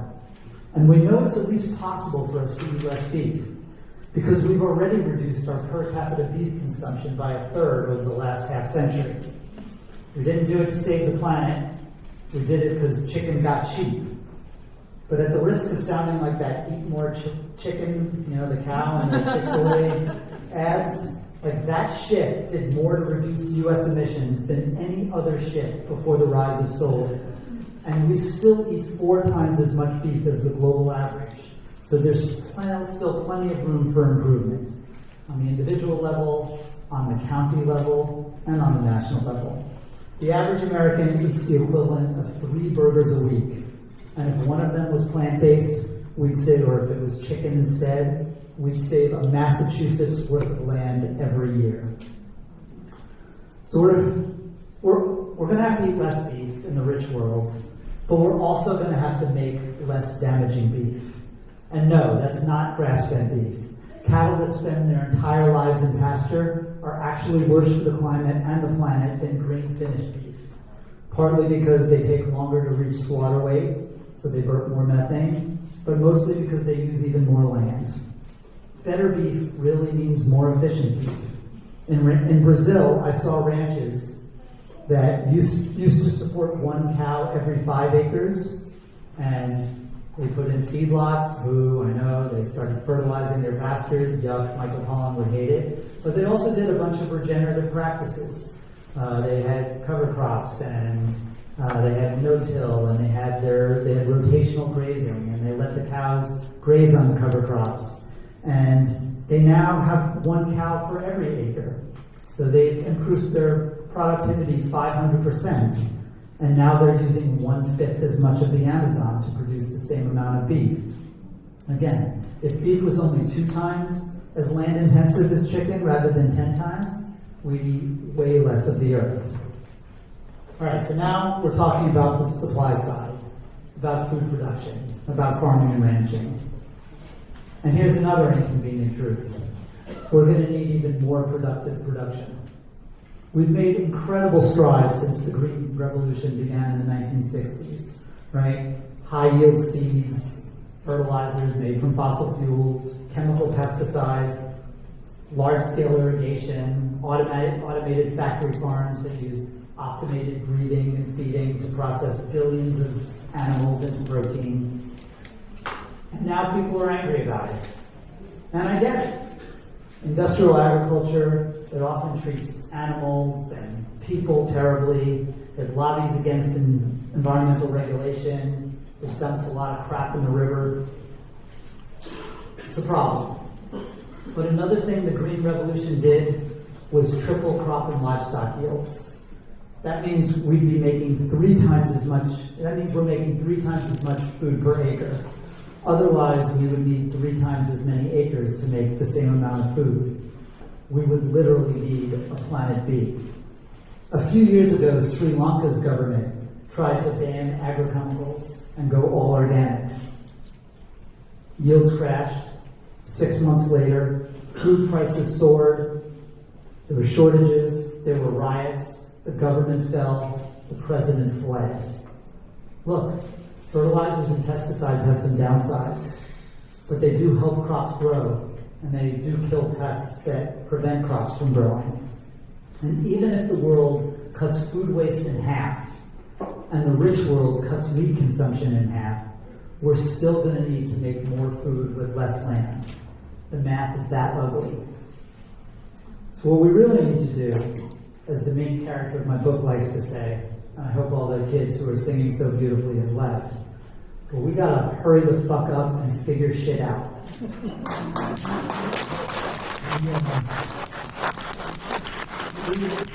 We don't need to cancel the Green Revolution. We need a greener Green Revolution. And one reason I'm genuinely hopeful about the future is all the brilliant scientists and entrepreneurs and idealistic young people who are working on cool solutions to these problems. Food additives that can help cattle burn less methane. Biopesticides that use the RNA technology behind COVID vaccines to constipate potato beetles to death so you don't have to nuke the whole field with chemicals. Biofertilizers that use gene-edited microbes to fetch nitrogen from the air and feed it to crops so you don't have to use as much fertilizer that ends up in the Everglades or Lake Okeechobee or in your local streams. Biological nitrification inhibition.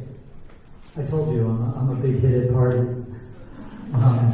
Look, at the University of Illinois, there are scientists who are reinventing photosynthesis, right? It's done a pretty good job maintaining all life on Earth for the last 3 billion years, but it turns out to have some real inefficiencies when it comes to crop production. So they're using artificial intelligence and gene editing and big data to engineer away some of those inefficiencies, and they think it can increase crop yields 50% over the next 20 years. I think all these cool ideas to make more food with less land and less mess are really exciting. We do need to hurry up and figure out which ones work and then we need to deploy the ones that work. But I do want to take a couple minutes to acknowledge that there is an alternative view of this stuff. We can call it the Michael Pollan view.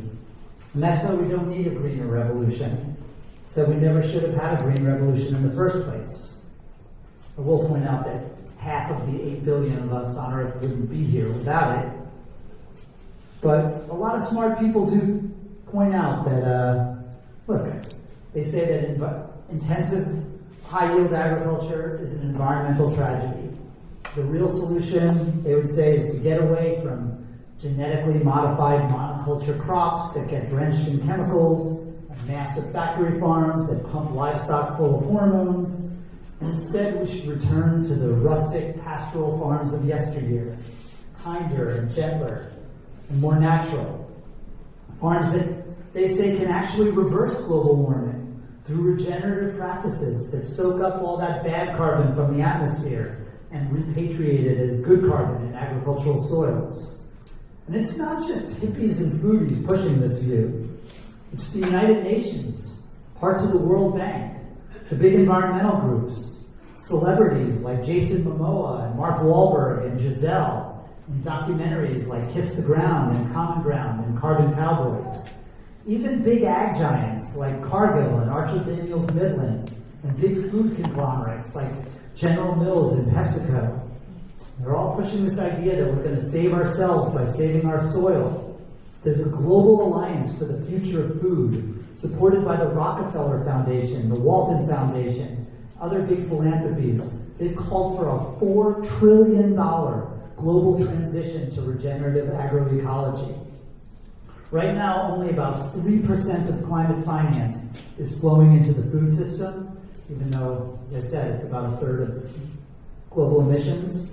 But this is where most of it's flowing, towards a kind of faith-based transformation of food production. And it's a little crazy. Look, regenerative practices like cover cropping and no-till and rotational grazing, they can do some good things for soils.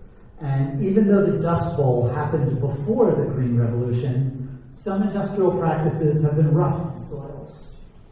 There have been some environmental costs to intensive agriculture, especially nutrient pollution from synthetic fertilizer and feedlot manure. And there are some real environmental benefits from practices like planting trees in pasture-land and hedgerows and cropland. But the real environmental tragedy of agriculture is not intensification. It is the initial transformation of prairies and forests and wetlands and other natural landscapes into those rustic Michael Pollan farms in the first place. It's when farms get more extensive, not more intensive. That's when we lose the carbon. That's when we lose the biodiversity. And again, kinder and gentler low-yield ag that makes less food per acre needs more acres to make food.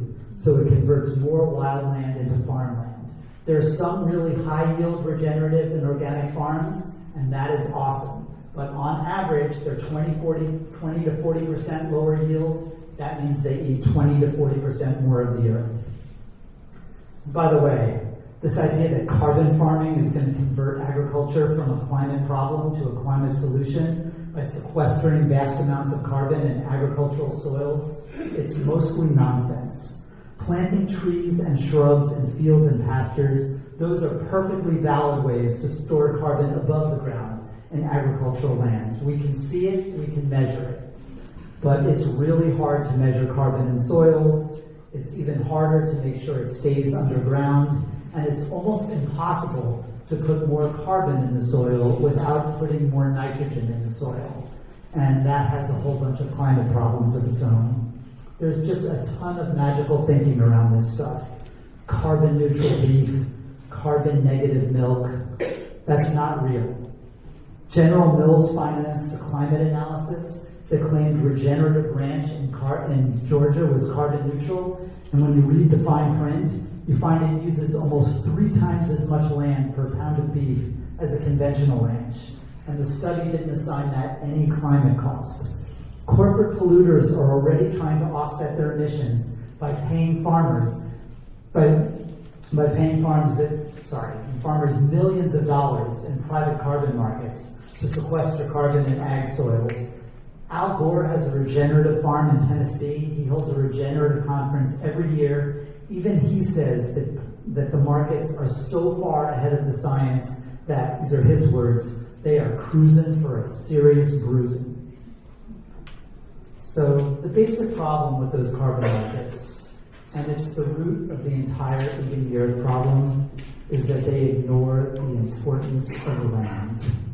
They treat land as if it were infinite, as if it were free. The main character of my book essentially discovers the Eating the Earth problem when he stumbles into some climate analyses of farm-grown biofuels like corn ethanol, and he realizes that the climate analysis all blew off the cost of land use. They ignored the idea that if you use farmland to grow fuel instead of food, you're going to have to replace that food somewhere. And it's probably not going to be a parking lot. It's going to be a forest or a wetland that was storing a lot of carbon. He realized that biofuels were a climate catastrophe masquerading as a climate solution, and biofuels are only eating about a Texas worth of the earth. Agriculture is eating 75 Texas's worth of the earth. So we're going to need better policies that take land more seriously. But what we really need is a new land ethic that treasures every acre as a potential source of nutrition to help feed us, or carbon storage to help save us, and then tries to help every acre live up to that potential. So let me just finish with a quick story about one of my favorite Eating the Earth solutions. It's a miracle tree called Pangamia. It grows seeds that are basically like soybeans, except they grow with 4 times the yields and in much worse land, and with no fertilizers or pesticides or irrigation water. And it's a tree, so it stores carbon above the ground that you can see and measure and reward through non-bogus carbon credits. Now it's really tough to get farmers to plant a new crop, especially a tree crop that's not going to have its first harvest for 4 years. But so the CEO of this company it's called Terviva, that's trying to optimize and then commercialize Pangamia, he said what we need is we need to find some farmers who are totally screwed, who have no other choice. And then citrus greening came to Florida. And suddenly, some citrus farmers in the Vero Beach area were desperate enough to give it a try. And they're just, it all sounded too good to be true, but I visited the first Florida Pangamia grove with Naveen Sika, the CEO of Terviva. And sure enough, the trees were doing great. Some of them were producing 10 times the yields of soybeans with no chemicals whatsoever.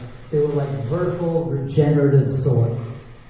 So I tell this story in the book, and the awesomeness of Pangamia is kind of hilarious. There really was like 4 or 5 different miracles that got this thing to market. And then at one point, like on a whim, his team had dribbled a bit of Pangamia oil on this dying Tangelo plant, and it had literally come back to life. When I went there, they were like, we don't know what happened. It just came back. Great tree. Here's the thing. Terviva has been around for 16 years now, and so far it's only planted trees on 1,500 acres. It's doing great. It's raised $100 million.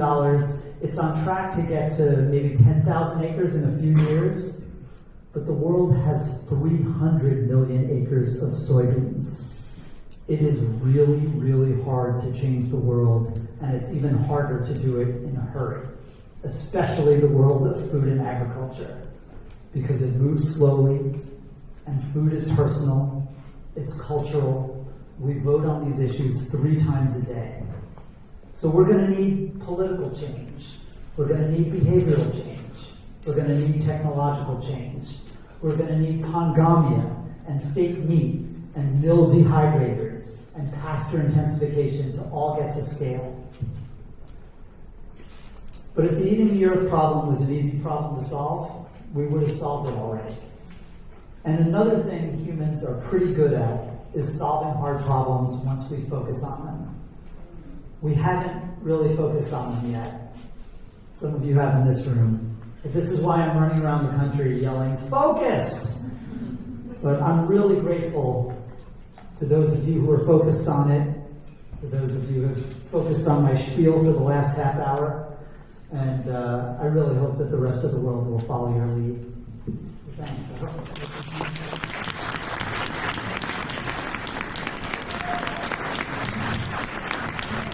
Thank you, Michael.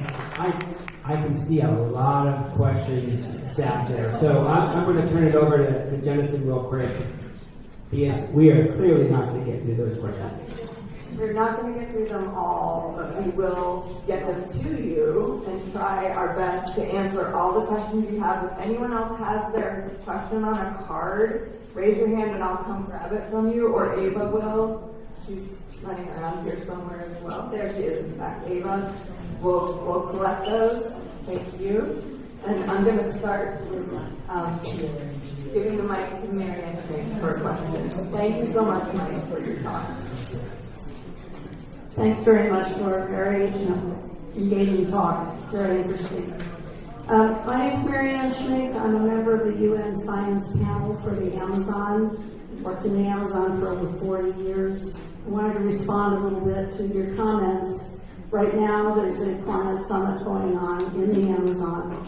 There's a massive mobilization of indigenous people there for the first time at a climate summit. And they are people who have, for 12,000 years, managed those territories, fed large populations. They're kind of the last line of defense for the Amazon natural system. And they are defending something that I helped write about called socio-bioeconomies, which is that kind of regenerative agriculture that you've been dismissing. And I think the importance of that is the interconnection that they understand between people and place, and the people, the plants and animals and other living beings that inhabit certain places. So I'm curious why you are focusing on technological solutions without considering also the importance of local agriculture and its importance, which you refer to as sort of faith-based, the importance of the values that that brings to us as people, understanding that we are the earth. We are part of the earth. We're not separate. So that's my challenge. So that's great. I mean, what I would first say is that, like I said, I saw regenerative practices doing awesome things in Brazil. I'm not here to, dump on regenerative practices. I am here to say that low-yield agriculture eats more of the earth, and we got to feed 8 billion people. Now, there's awesome evidence that indigenous people who, do a much better job of protecting their land than non-indigenous people have done by trying to put a fence around it. And so, they are living in harmony with their land, and that's great. The other 8 billion of us aren't. And, without, local food mile, eating local is great, but food miles are not the main climate problem with food and agriculture. They're just not. Some people consider eating local an important value, and that's awesome. I'm not here to tell you what values to have. I'm just here to give math. And food miles are about 4 to 5%. Basically, transportation of food is about 4 to 5% of the agricultural climate problem. What you eat and how it's grown matters much more than where it came from. Food shouldn't fly, but otherwise, the transportation of agriculture is generally a very small part of it. And you mentioned that there are other values of having local food, and I'm not here to dictate how people should think about their food or their agriculture. I'm just here to throw out facts. What I will say is that the book came out 4 months ago, and nobody has challenged a single fact in the book. I wanted to start a conversation about this stuff. I wanted people to grapple. They're grappling. Grappling me upside the head.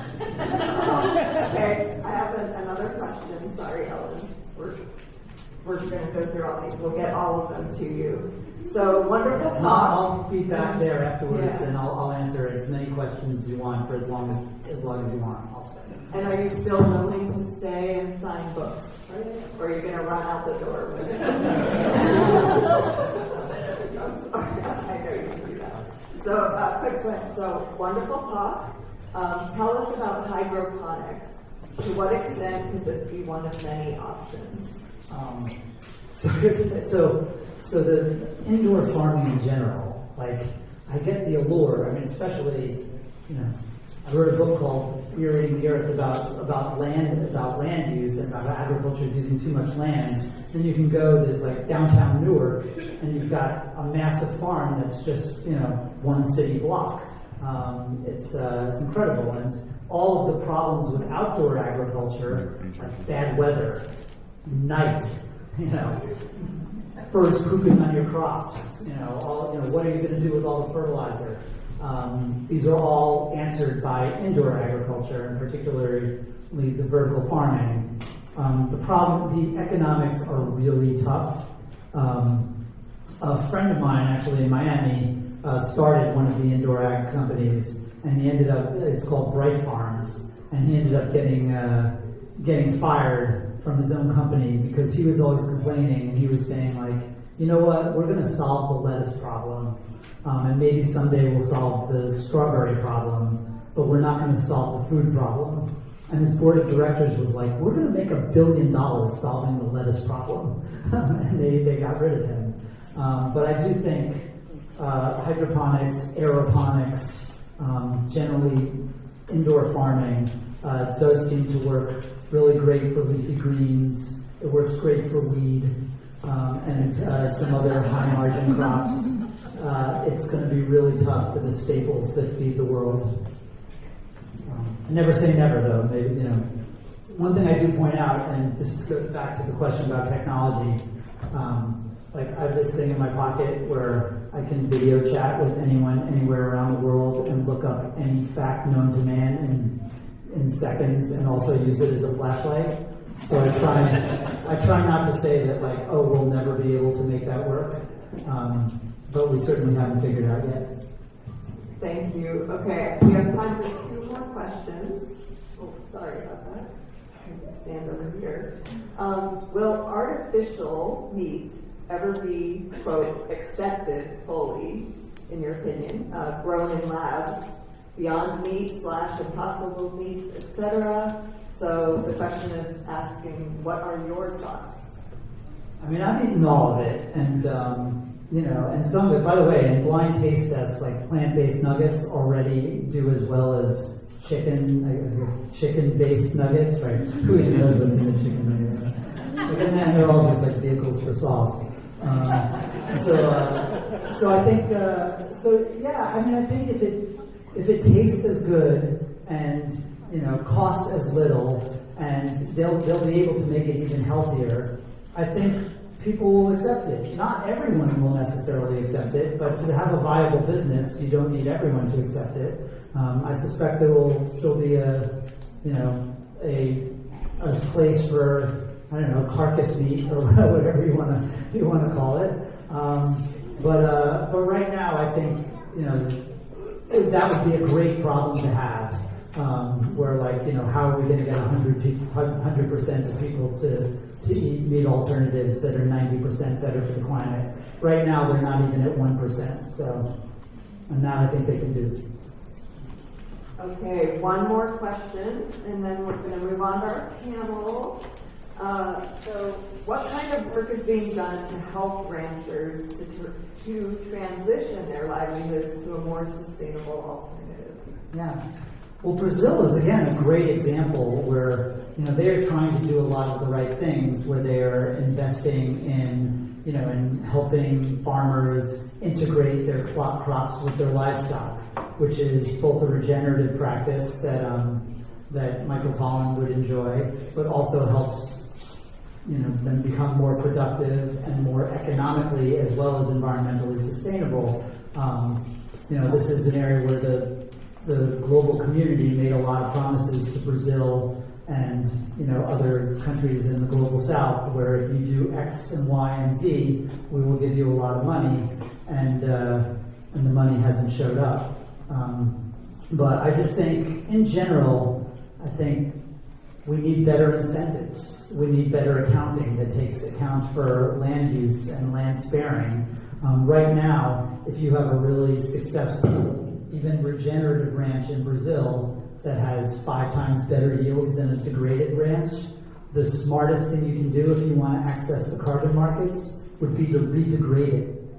And get rid of, so you go back to only having 1 cow for every 5 acres, because then you'll have less burping and less methane emissions, so you'll get credit for that. And stop fertilizing your pastures, because that would mean less nitrous oxide emissions, and you'll get credit for that.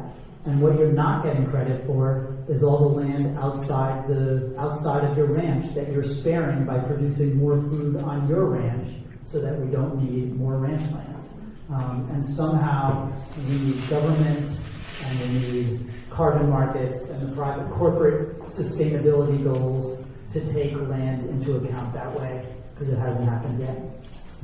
Thank you so much. Can we give a big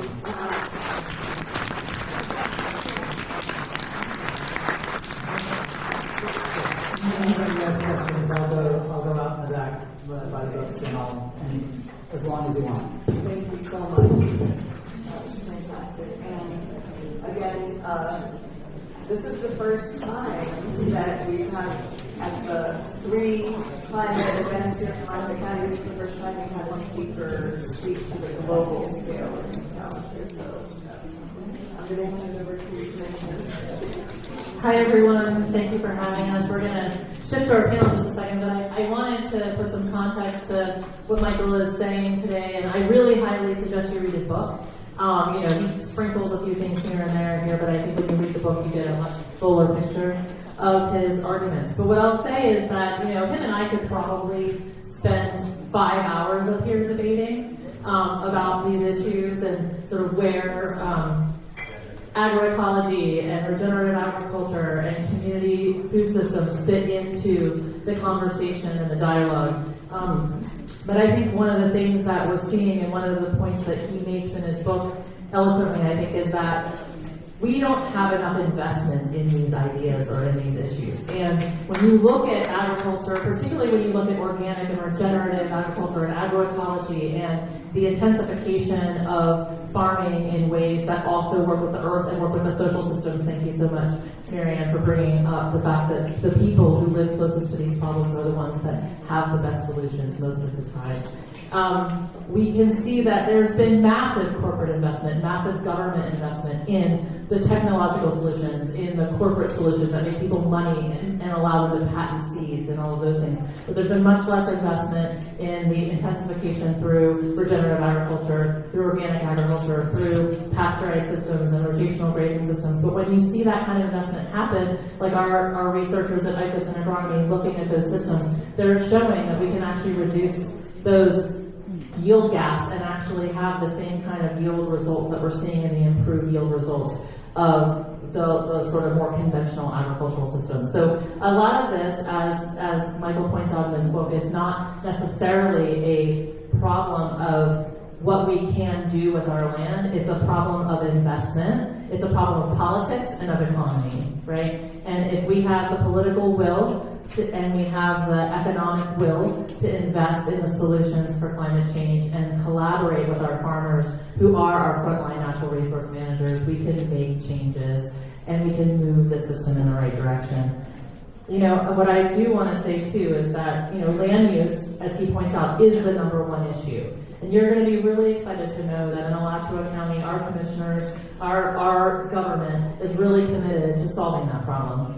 You as the voters are really committed to solving that problem. Not only have you voted again and again and again to pass wild spaces, public places, which puts your tax dollars on the front line for protecting those wild spaces that he talks about, right? We're buying the forests, we're buying the rivers, we're buying the wetlands, and we're protecting them in perpetuity so that our children and our children's children will still have a planet to live on. But in addition to that, we recognize that agricultural land is disappearing. And when the agricultural land disappears, what do we have to do? Clear more farms and wetlands to make more farms somewhere else, right? And we're a vegetable basket and a meat basket for the rest of the planet here in Florida. So we need to protect our farmlands here so we don't have to clear farmland in the Amazon to grow this food. And we're doing that with our Wild Spaces Public Places money now. We've set aside funding specifically for agricultural easements so we can buy the development rights from farmers. They can realize some of the real estate value of their farms and keep those farms in their family and continue farming. And the great part about that is we can also start to have conversations with those farmers about some of their practices. We can work with them on potential, maybe we could work on a payment for ecological services program where we could pay them to adopt new practices. We could be working with them to intensify the production on those farmlands into more vegetable crops rather than just hay. You know, we could be working with them to reduce the kind of water use that they have and to bring in drip irrigation and other, instead of big gun, rotational irrigation. And we have the scientists at the University of Florida IFAS that can help them make those shifts and still realize the yields by using improved varieties and thinking about, the rotational grazing components of how they raise that meat. So we in Alachua County are making those kinds of investments in how we protect our land, how we're beginning to work with Alachua Conservation Trust to have land matching programs so our young farmers can find access to that land because land can be so unaffordable and it might mean they clear new land. Instead, they're getting matched with existing farmers that no longer want to farm their land that have space available. And we're working to invest on a business plan and a feasibility study for a food hub. And a food hub is essentially a large-scale aggregation and distribution facility that allows our small farmers who are doing a lot of that intensive production of fruits and vegetables to have access to the markets here. So they would be able to kind of bid on the big institutional contracts. So we would see more fresh fruits and vegetables grown on our farmlands in our school district, in our jail, in the University of Florida, as well as in our local restaurants and hopefully in grocery store shelves so that you all could buy them. So we're excited about the work we're doing in local foods, and we're really excited about the panel we have today. So with that, I'm going to turn it over to Jean, and she's going to introduce our panelists, and I'll be on the panel too, and I'm happy to answer questions about the things that I just shared about what we're doing in Alachua County.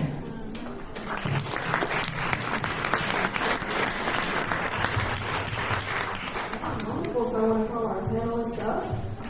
So we'll just take a moment to do our panel shuffle. And thank you so much for being here, all of you. And I'm really excited about this visionary panel that you have before you. These humble, incredible citizens, everyday folks who are contributing so much to our county's local food security and who have played an integral role in the climate action plan. My name is Jean Willoughby. I am new to working with Alachua County. I was hired about 4 months ago. So to implement the county's new agricultural land protection strategy through Alachua County Forever, which is a 25-year-old program that's been protecting land in the county where 37,000 acres have now been protected thanks to you all. Thanks to this. It's truly phenomenal. And I just want to ground us with a couple of thoughts. Jennison was kind enough to put together some just really beautiful quotes, some notions to take with us. It's important to have those facts and figures about the climate and agriculture, but we don't live by numbers alone, do we? Do we live by numbers alone? Do you get up every morning thinking about when you have breakfast, 40% of the emissions on Earth are coming from agriculture, came from my biscuits and gravy? Anyone have that thought this morning? Didn't think so. We live by narratives. Food is incredibly personal, it's cultural, it's historical, right? Food plays that kind of role in our lives. I knew I'd be competing with the fact that people probably want a little break right now, right? Because you just took in a lot, so if it gets chattery in the back, just remember we can hear you. It's very echoey in here. Just throwing out a little shame. Anyway, I just want to ground us with a couple of thoughts. Before we get into our panel, we're going to have each person on our panel introduce themselves, share a little bit about the incredible work that they're doing in the community. But in Florida, it's not just about land, is it? What do we walk on truly in Florida? What do we move about on? Do we just walk on land here? Water. We walk on water in Florida. The Floridan aquifer. We have truly an incredible, we call it a resource below us, but what is water really? Let me hear you. Water is life.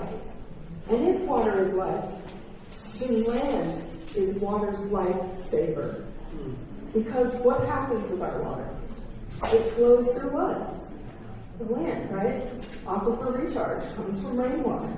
Land is an integral component of cleaning our water, making it safe for animals, for wildlife, for plants, for us. Right? So land and water are connected in an eons-old conversation, and folks, we just got here.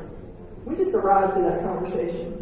And these folks here are wonderful conversationalists, and they're going to join in that beautiful conversation.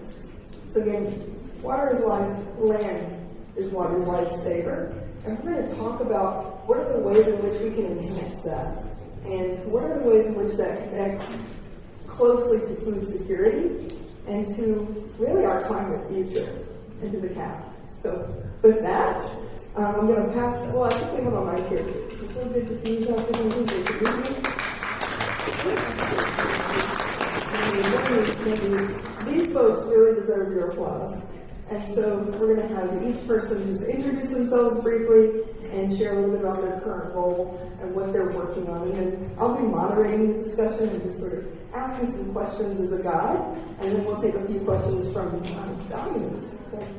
Thank you for this opportunity. But before I give my introduction, I wanted to take this opportunity also to acknowledge the phenomenal work of our Alachua County Board of County Commissioners, along with our City of Gainesville Mayor and Commissioners and our Children's Trust staff, along with county staff as well, for the phenomenal work done in recent government pause to support our local food bank and also pantries at this time so that we continue to serve our most vulnerable community residents, but also for you as representative of each one of our commissioners in their district to stand confident with them in your choices, to vote for them, to make those decisions at this time for our community members. So I wanted to be able to acknowledge that. I'm definitely grateful because of that. We're able to do our work as well. Pastor Gerard Duncan, the senior pastor of Prayers by Faith Ministries, also the executive director of the Pleasant Street Civil Rights and Cultural Arts Center, and also the executive director of the One Community Family Resource Center, where we operate a foodist medicine and produce prescription program. Our main source of programming here is to ensure that we're able to support community members who are impacted by food insecurity, but also those who are impacted through health disparities, high percentage of chronic illnesses. So our program supports being able to provide a 6-month nutritional intervention program where we take food and we use it to provide health education to reduce chronic illnesses amongst those who have cancer-related chronic illnesses as well as cardiovascular diseases as well. So we're grateful for this opportunity to serve in that capacity, and so we pray that we can share more of this information with you all in this setting.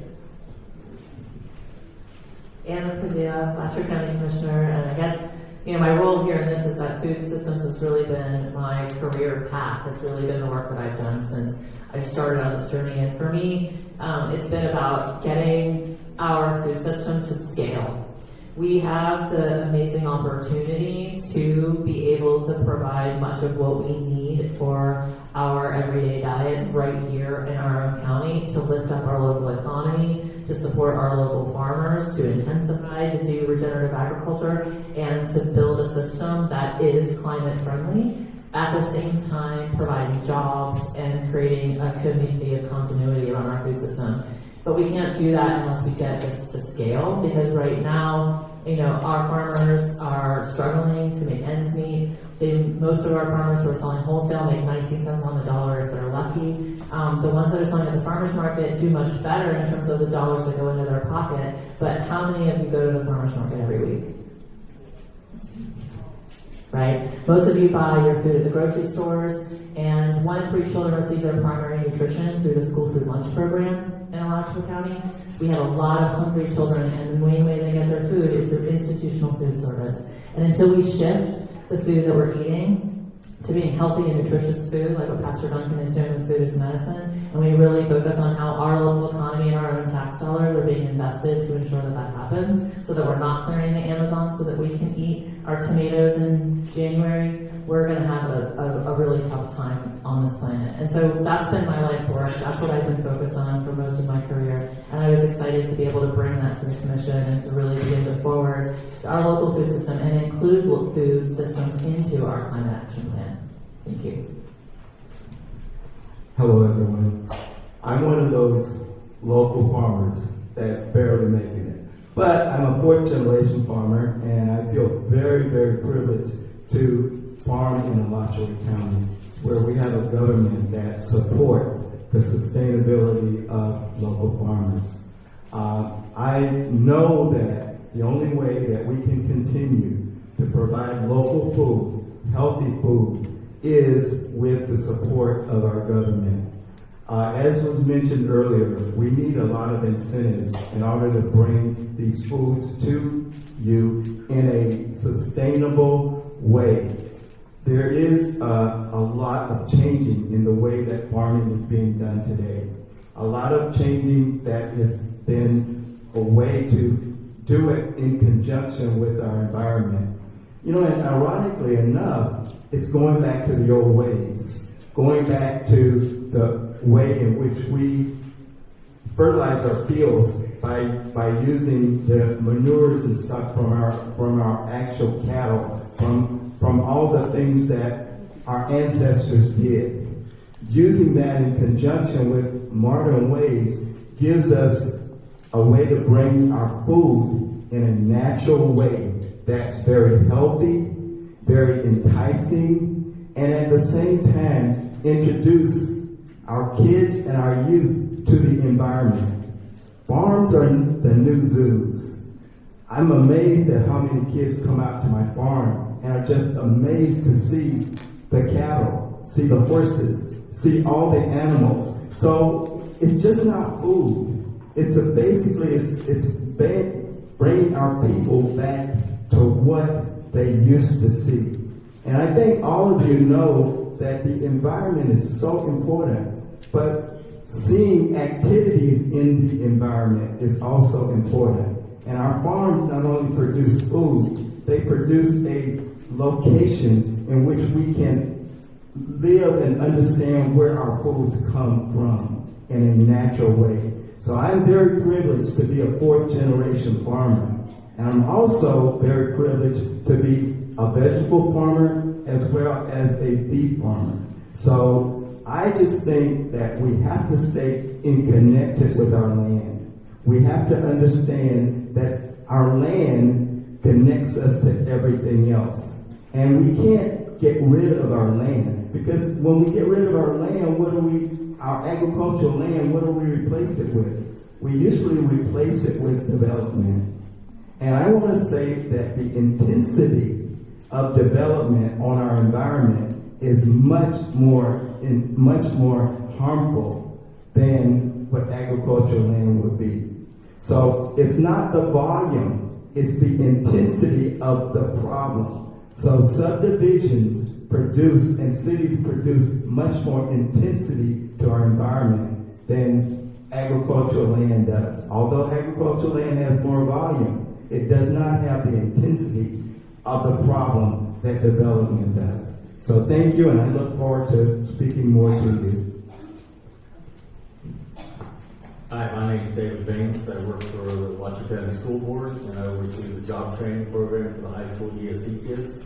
When we teach the initial job skills, we teach it through agriculture. We actually grow hydroponically and organically and sell to Alachua County schools, and that's how we fund our program. But that goes through the farm to school program that the county has. Then they have that investment.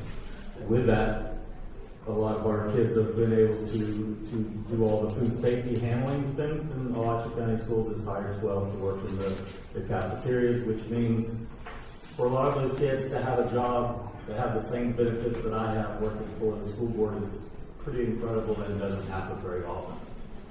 We also put them out in the community for other job, employment, and training opportunities.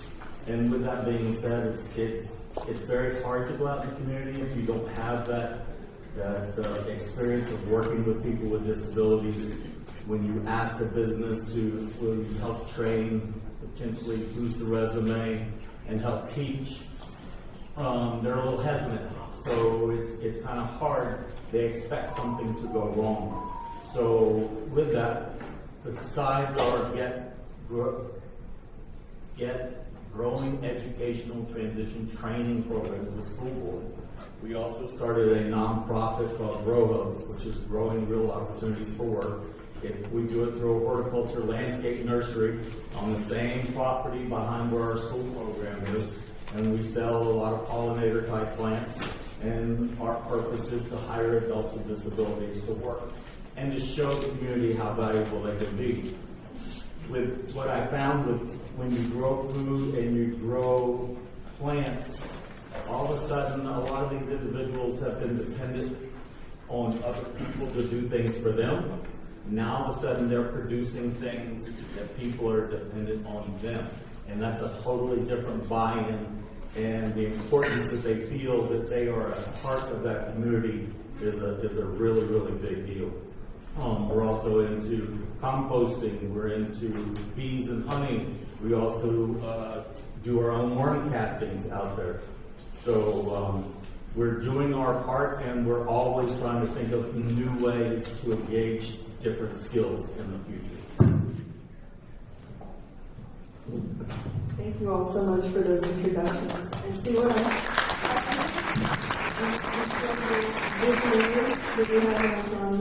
and so I am going to lead us in just a few questions, and we're going to take a couple of questions, which I just had my lovely assistant bring up.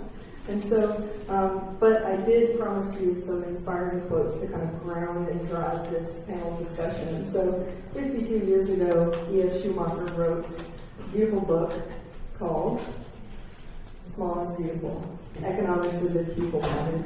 And Jensen was so lovely to gather a couple of those quotes. And so I'm just going to briefly read these to you to kind of inspire our discussion today. Study how a society uses its land, and you will come to pretty reliable conclusions as to what its future will be. And something that I think will resonate with you, Mr. Nix, and that you just spoke to so beautifully, and I wish I had just written down everything you just said. But the idea that if we take a wider view of agriculture, that we don't just look at it merely as a way of getting food to plates, right? Which it is that, and that's critical, and that's important to understand. But to look at a wider view about agriculture sees it as having to fulfill at least 3 tasks. To keep people in touch with living nature, of which we are and remain a highly vulnerable part. To humanize and ennoble our wider habitat, and to bring forth the foodstuffs and other materials which are needed for a becoming life. And so those are the various values and goals that we have for a truly humane agricultural system. And it's much more than just farm to fork when you put it in that context. It keeps us engaged with food as medicine, as the pastor spoke to, and with our heritage, as Mr. Nick spoke to, and to job security as well as food security, as Mr. Baines spoke to, and as Commissioner Christie spoke to.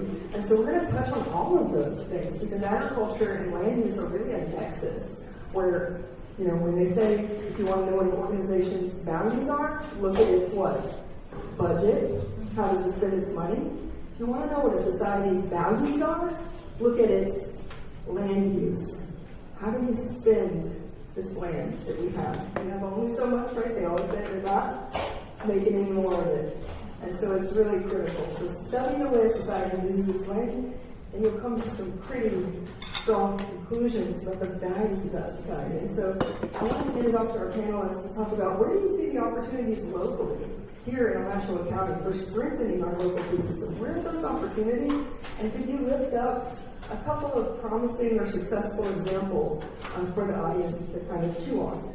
So, could you start us off? Yes, that's a good question. I think one of the most important components of how could we strengthen our local food systems, I would say with education. I think education is the key as it relates to our food sources, even in our local food sourcing. I was just thinking the other day of a conversation that I recently had with one of our community members in reference to food sources. How they frequent the local grocery stores for certain types of food or certain grocery store. And so when I mentioned to them that, there is local food farms that you can also, purchase food from, they were unaware of right in our community, there are actually farms. And in East James, there are farms. And so I think education is the key. Even thinking about the possibility of having a local map where residents can identify all of the different food sources within that community. But through the work that I do in the community, I just really believe that education is the key.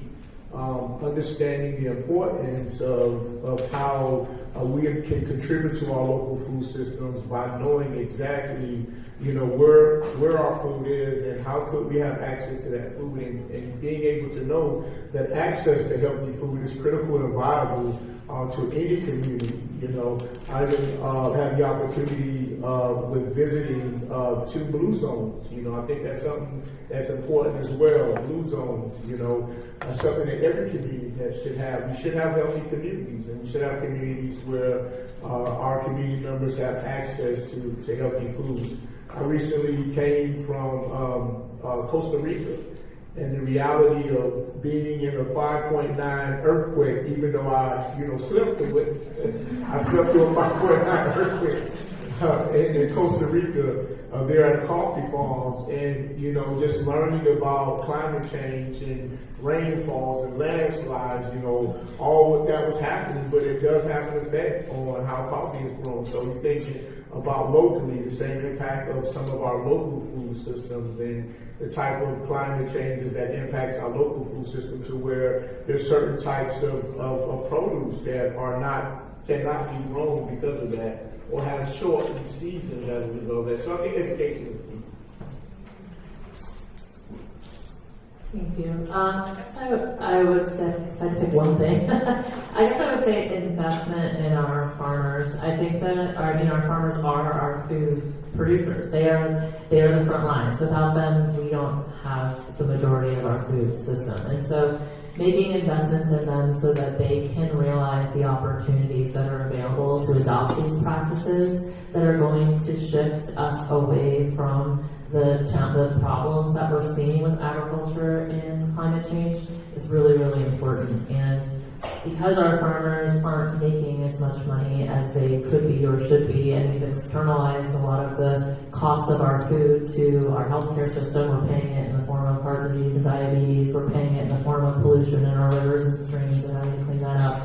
We're paying for it in terms of exploiting labor. We're not paying people fairly to pick our food, to process our food, to deliver our food, to serve our food. We're not realizing the real cost of our food. And because we're not realizing the real cost of our food, the people at the very base of that food chain are oftentimes not even making $1 for every dollar they're investing. They're in debt in order to provide us our food. So for me, if we do one thing, it's making those investments in our farmers to adopt the practices we want to see to change the trajectory of climate change, and to provide us with fresh, nutritious, healthy food so that we can lift up our economy, provide good quality jobs, and protect our natural resources and our environment.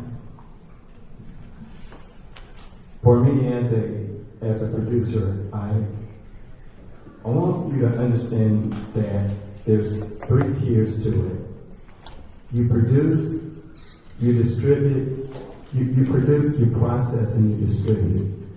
What would really strengthen here in Alachua County is the fact that if we had a way to actually process, as small farmers, if we have a way that we could keep everything here from farm to table. In order to do that, we produce, but then we need to process, and then we need to distribute.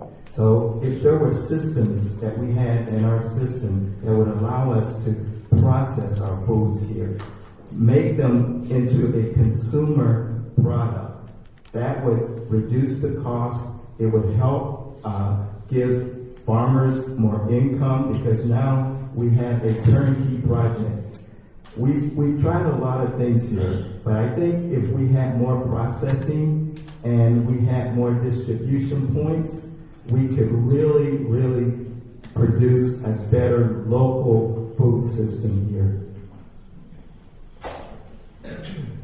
I'll also reiterate, I think education to our youth is very, very important to this whole thing. And to spin off of something you said about how little they actually know.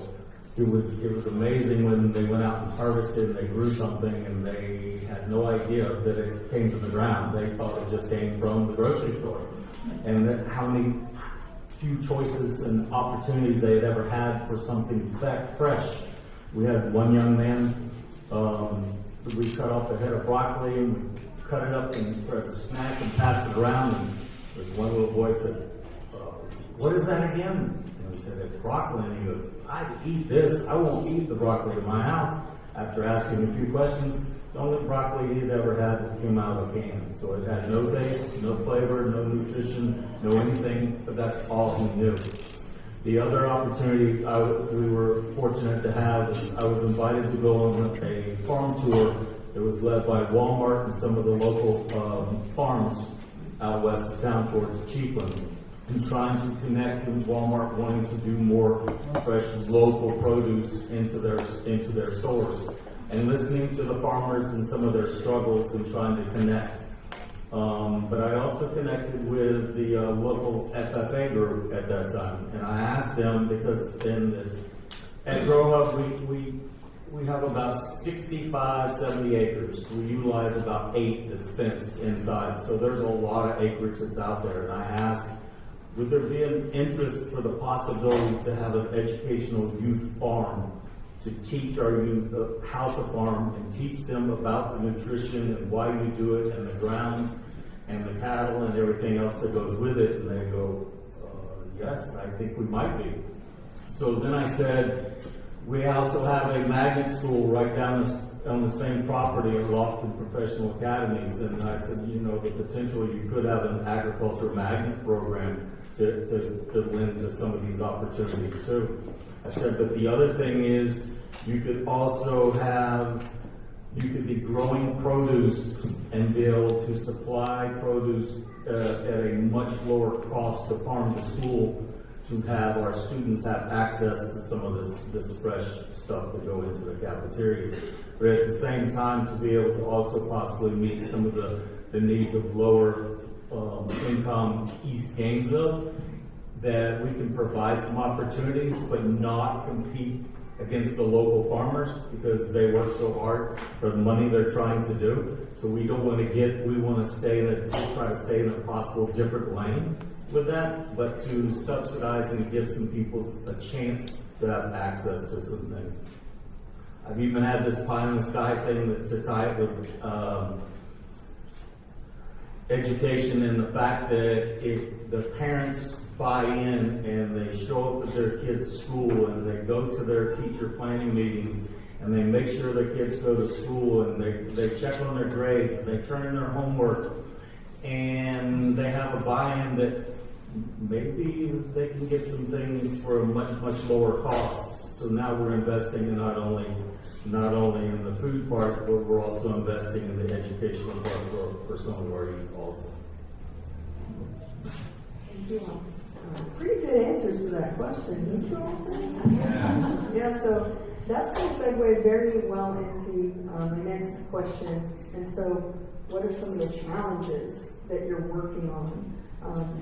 Or what would you like to see addressed as far as building food security, realizing local agriculture's potential benefits? What are those challenges? And I'm going to combine it with my last question, which is, what are concrete steps that citizens could take in this county to help you with those challenges? So again, what are some of the challenges you've identified in terms of strengthening local food security, local agriculture, and how could citizens play a role in helping address those?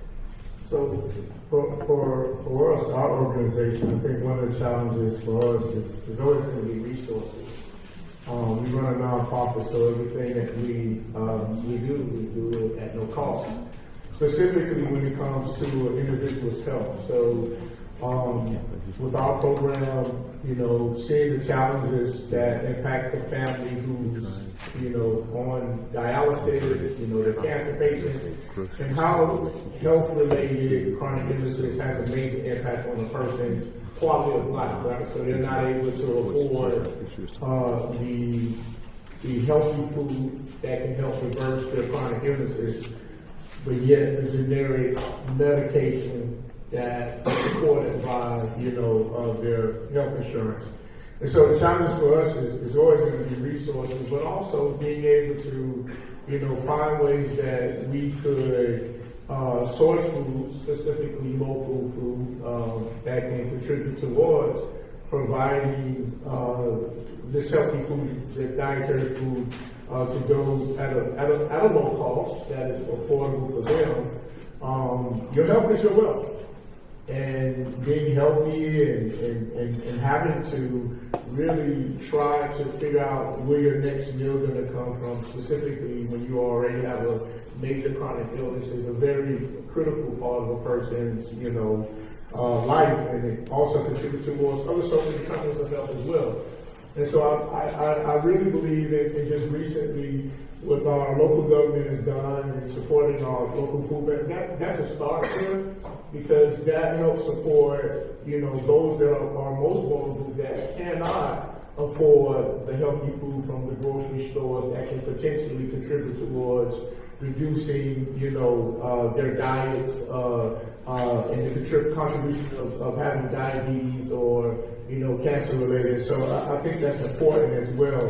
So the advocacy would come, continue to, stand with your local, government and the decisions that they make that also has an impact on the community. And I can tell you right now, as a result of our local government, it has supported us. So we won't be able to do what we're doing if we did not have a local government to move with compassion and be considerate to recognize that there are populations of Alachua County that cannot afford healthy food. And they're working with local farmers as well, and being able to be a part of different events like this so that we can let our message be told, and so those who may want to help support it, they can know exactly how to help us as well.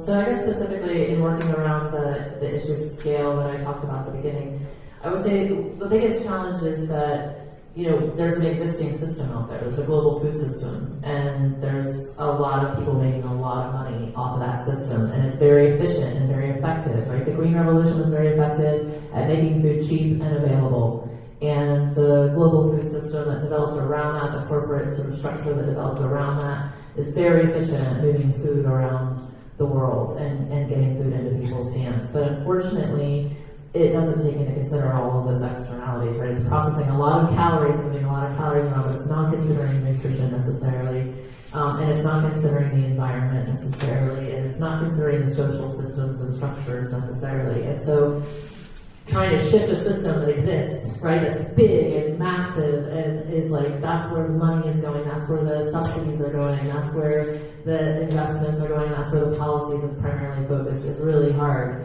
And so I think that the opportunity I see is utilizing our own local resources and our focus that I think the Alachua County Commission has taken around local economic development and focusing it around these issues that are the foundations of our community, right? Housing, food, warmth, the things that we need to survive in our planet and the things that we need to thrive on our planet, and taking a local approach to those and making the investments right here in our own community. And I think the local food hub business plan that we're doing is a real step in that direction, because it would allow us to provide healthy, nutritious food from our local farmers at scale. And it would allow us to buy from our local farmers and aggregate that food and provide them the technical assistance that they need and the insurance that they need and the food safety requirements that they need, and navigate the regulatory bid processes that our institutions have and provide all of that interface, if you will, so that these small farmers who really need to focus on farming and growing food would be able to work with the food hub to access those institutional markets and begin to move more nutritious food into the food bank world. I mean, right now, our food banks are primarily highly processed food. I mean, we're talking boxes that contain lots of salt, lots of fat, lots of sugar. And while it's important to get people calories, the quality of those calories matters. And if we can begin to shift the gears of this big, massive global food system from processed calories and highly subsidized, massive farms that are producing a lot of the global emissions and a lot of the pollution and a lot of the human exploitation, to systems where our farmers are paid fairly and they can actually access those same markets, I think we'll move that needle. So for me, the opportunity is making those investments in the infrastructure that's necessary and the sort of, I don't want to call them subsidies, but the incentive programs and adaptation and adoption programs that our farmers need to begin to make those shifts. Right, I concur very much. The incentives are very much needed in order to make local farmers profitable.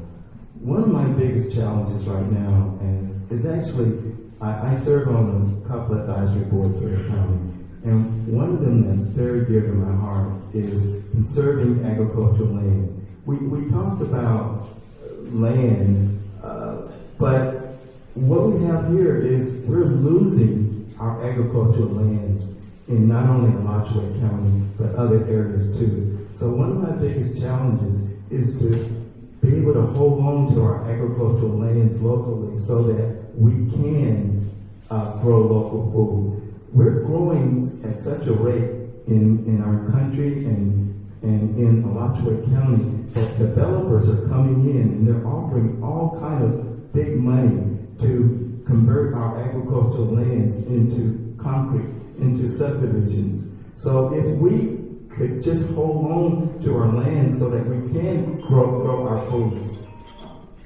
So it's very important that we keep our agricultural lands, that we understand the value of holding on to these agricultural lands.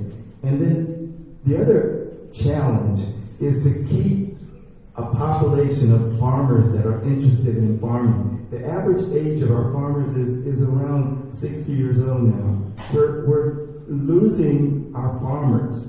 So we need to make sure that our youth understand the value of having and growing food. And that's why I do the youth tours. I do the youth tours so that they can connect with the land. It's very important that we keep generational growth in our farming. And it's very important that we keep our land in agriculture applications. So the county has done a great job in offering incentives like that. So I want to just say that I'm very, very happy of being a local farmer, a fourth generation farmer, but I'm also an agricultural engineer.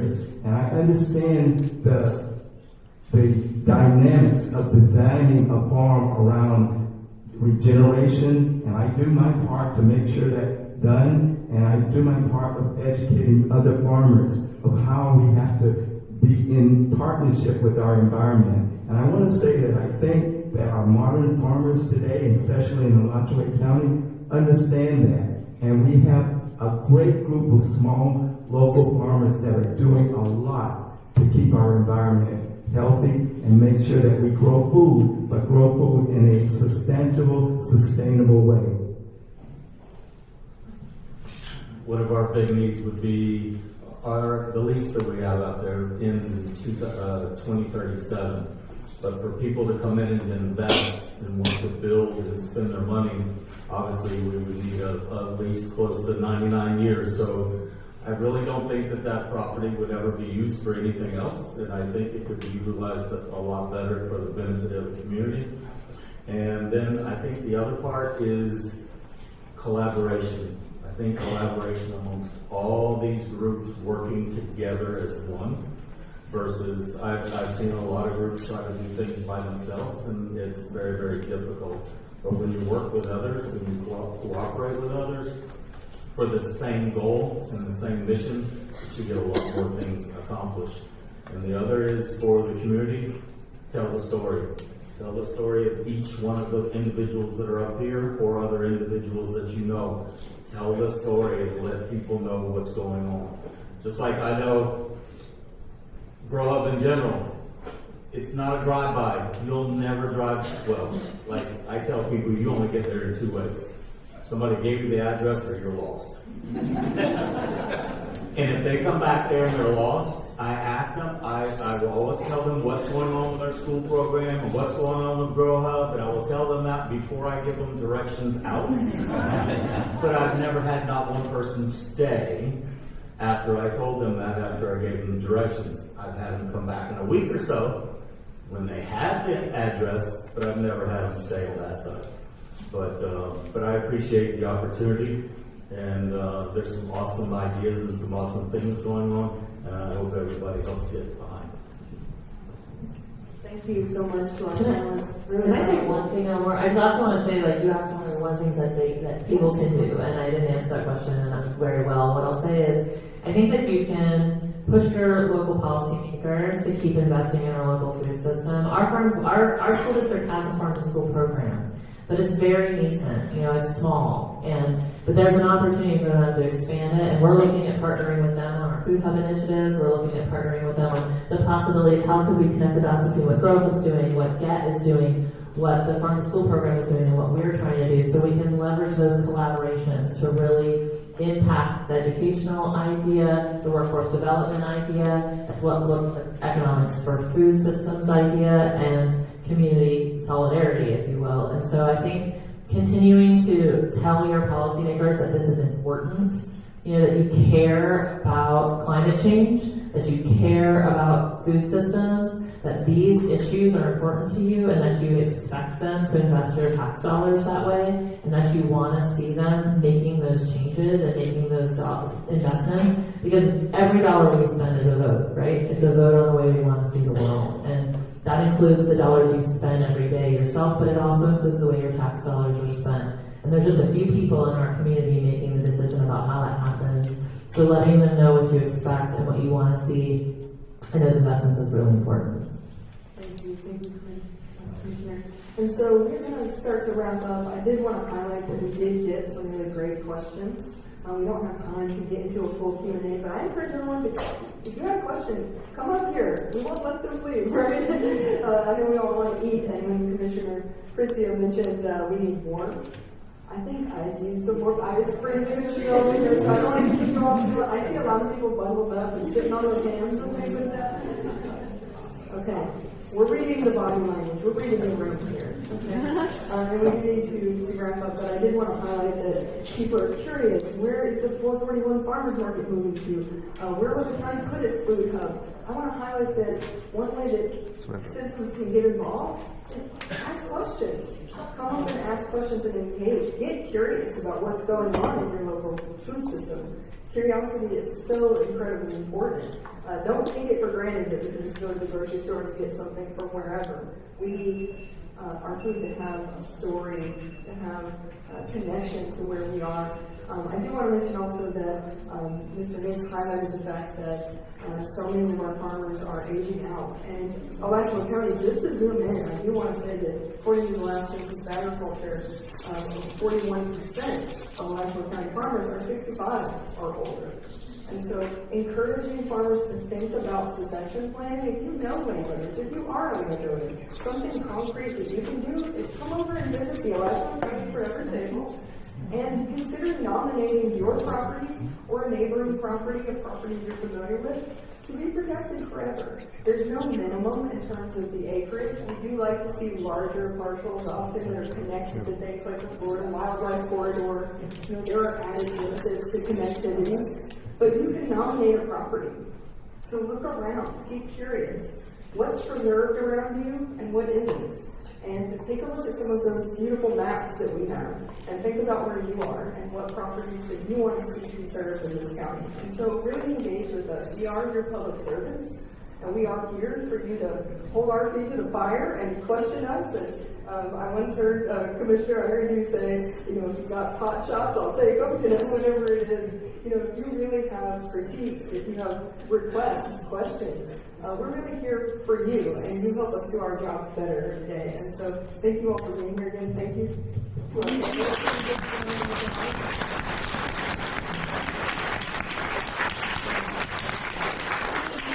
I'm sorry, I know you don't have time for questions and answers. I'd just like to make a statement.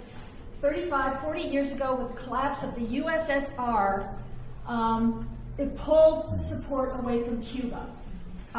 20 years later, I was teaching in environmental science, and I found out that Cuba had the most extensive organic agricultural system in the world. They were forced to become self-sufficient. And it's not the case anymore, but every single neighborhood had community gardens. Every family had community gardens. And it's something that we could learn from. Thank you for being so moved. I'm going to pass this motion. Okay. Thank you. I wish we could just keep having this conversation, but I think people are hungry and they're cold, and we have so much more to see today. So thank you, Jean. Thank you to all of our panelists.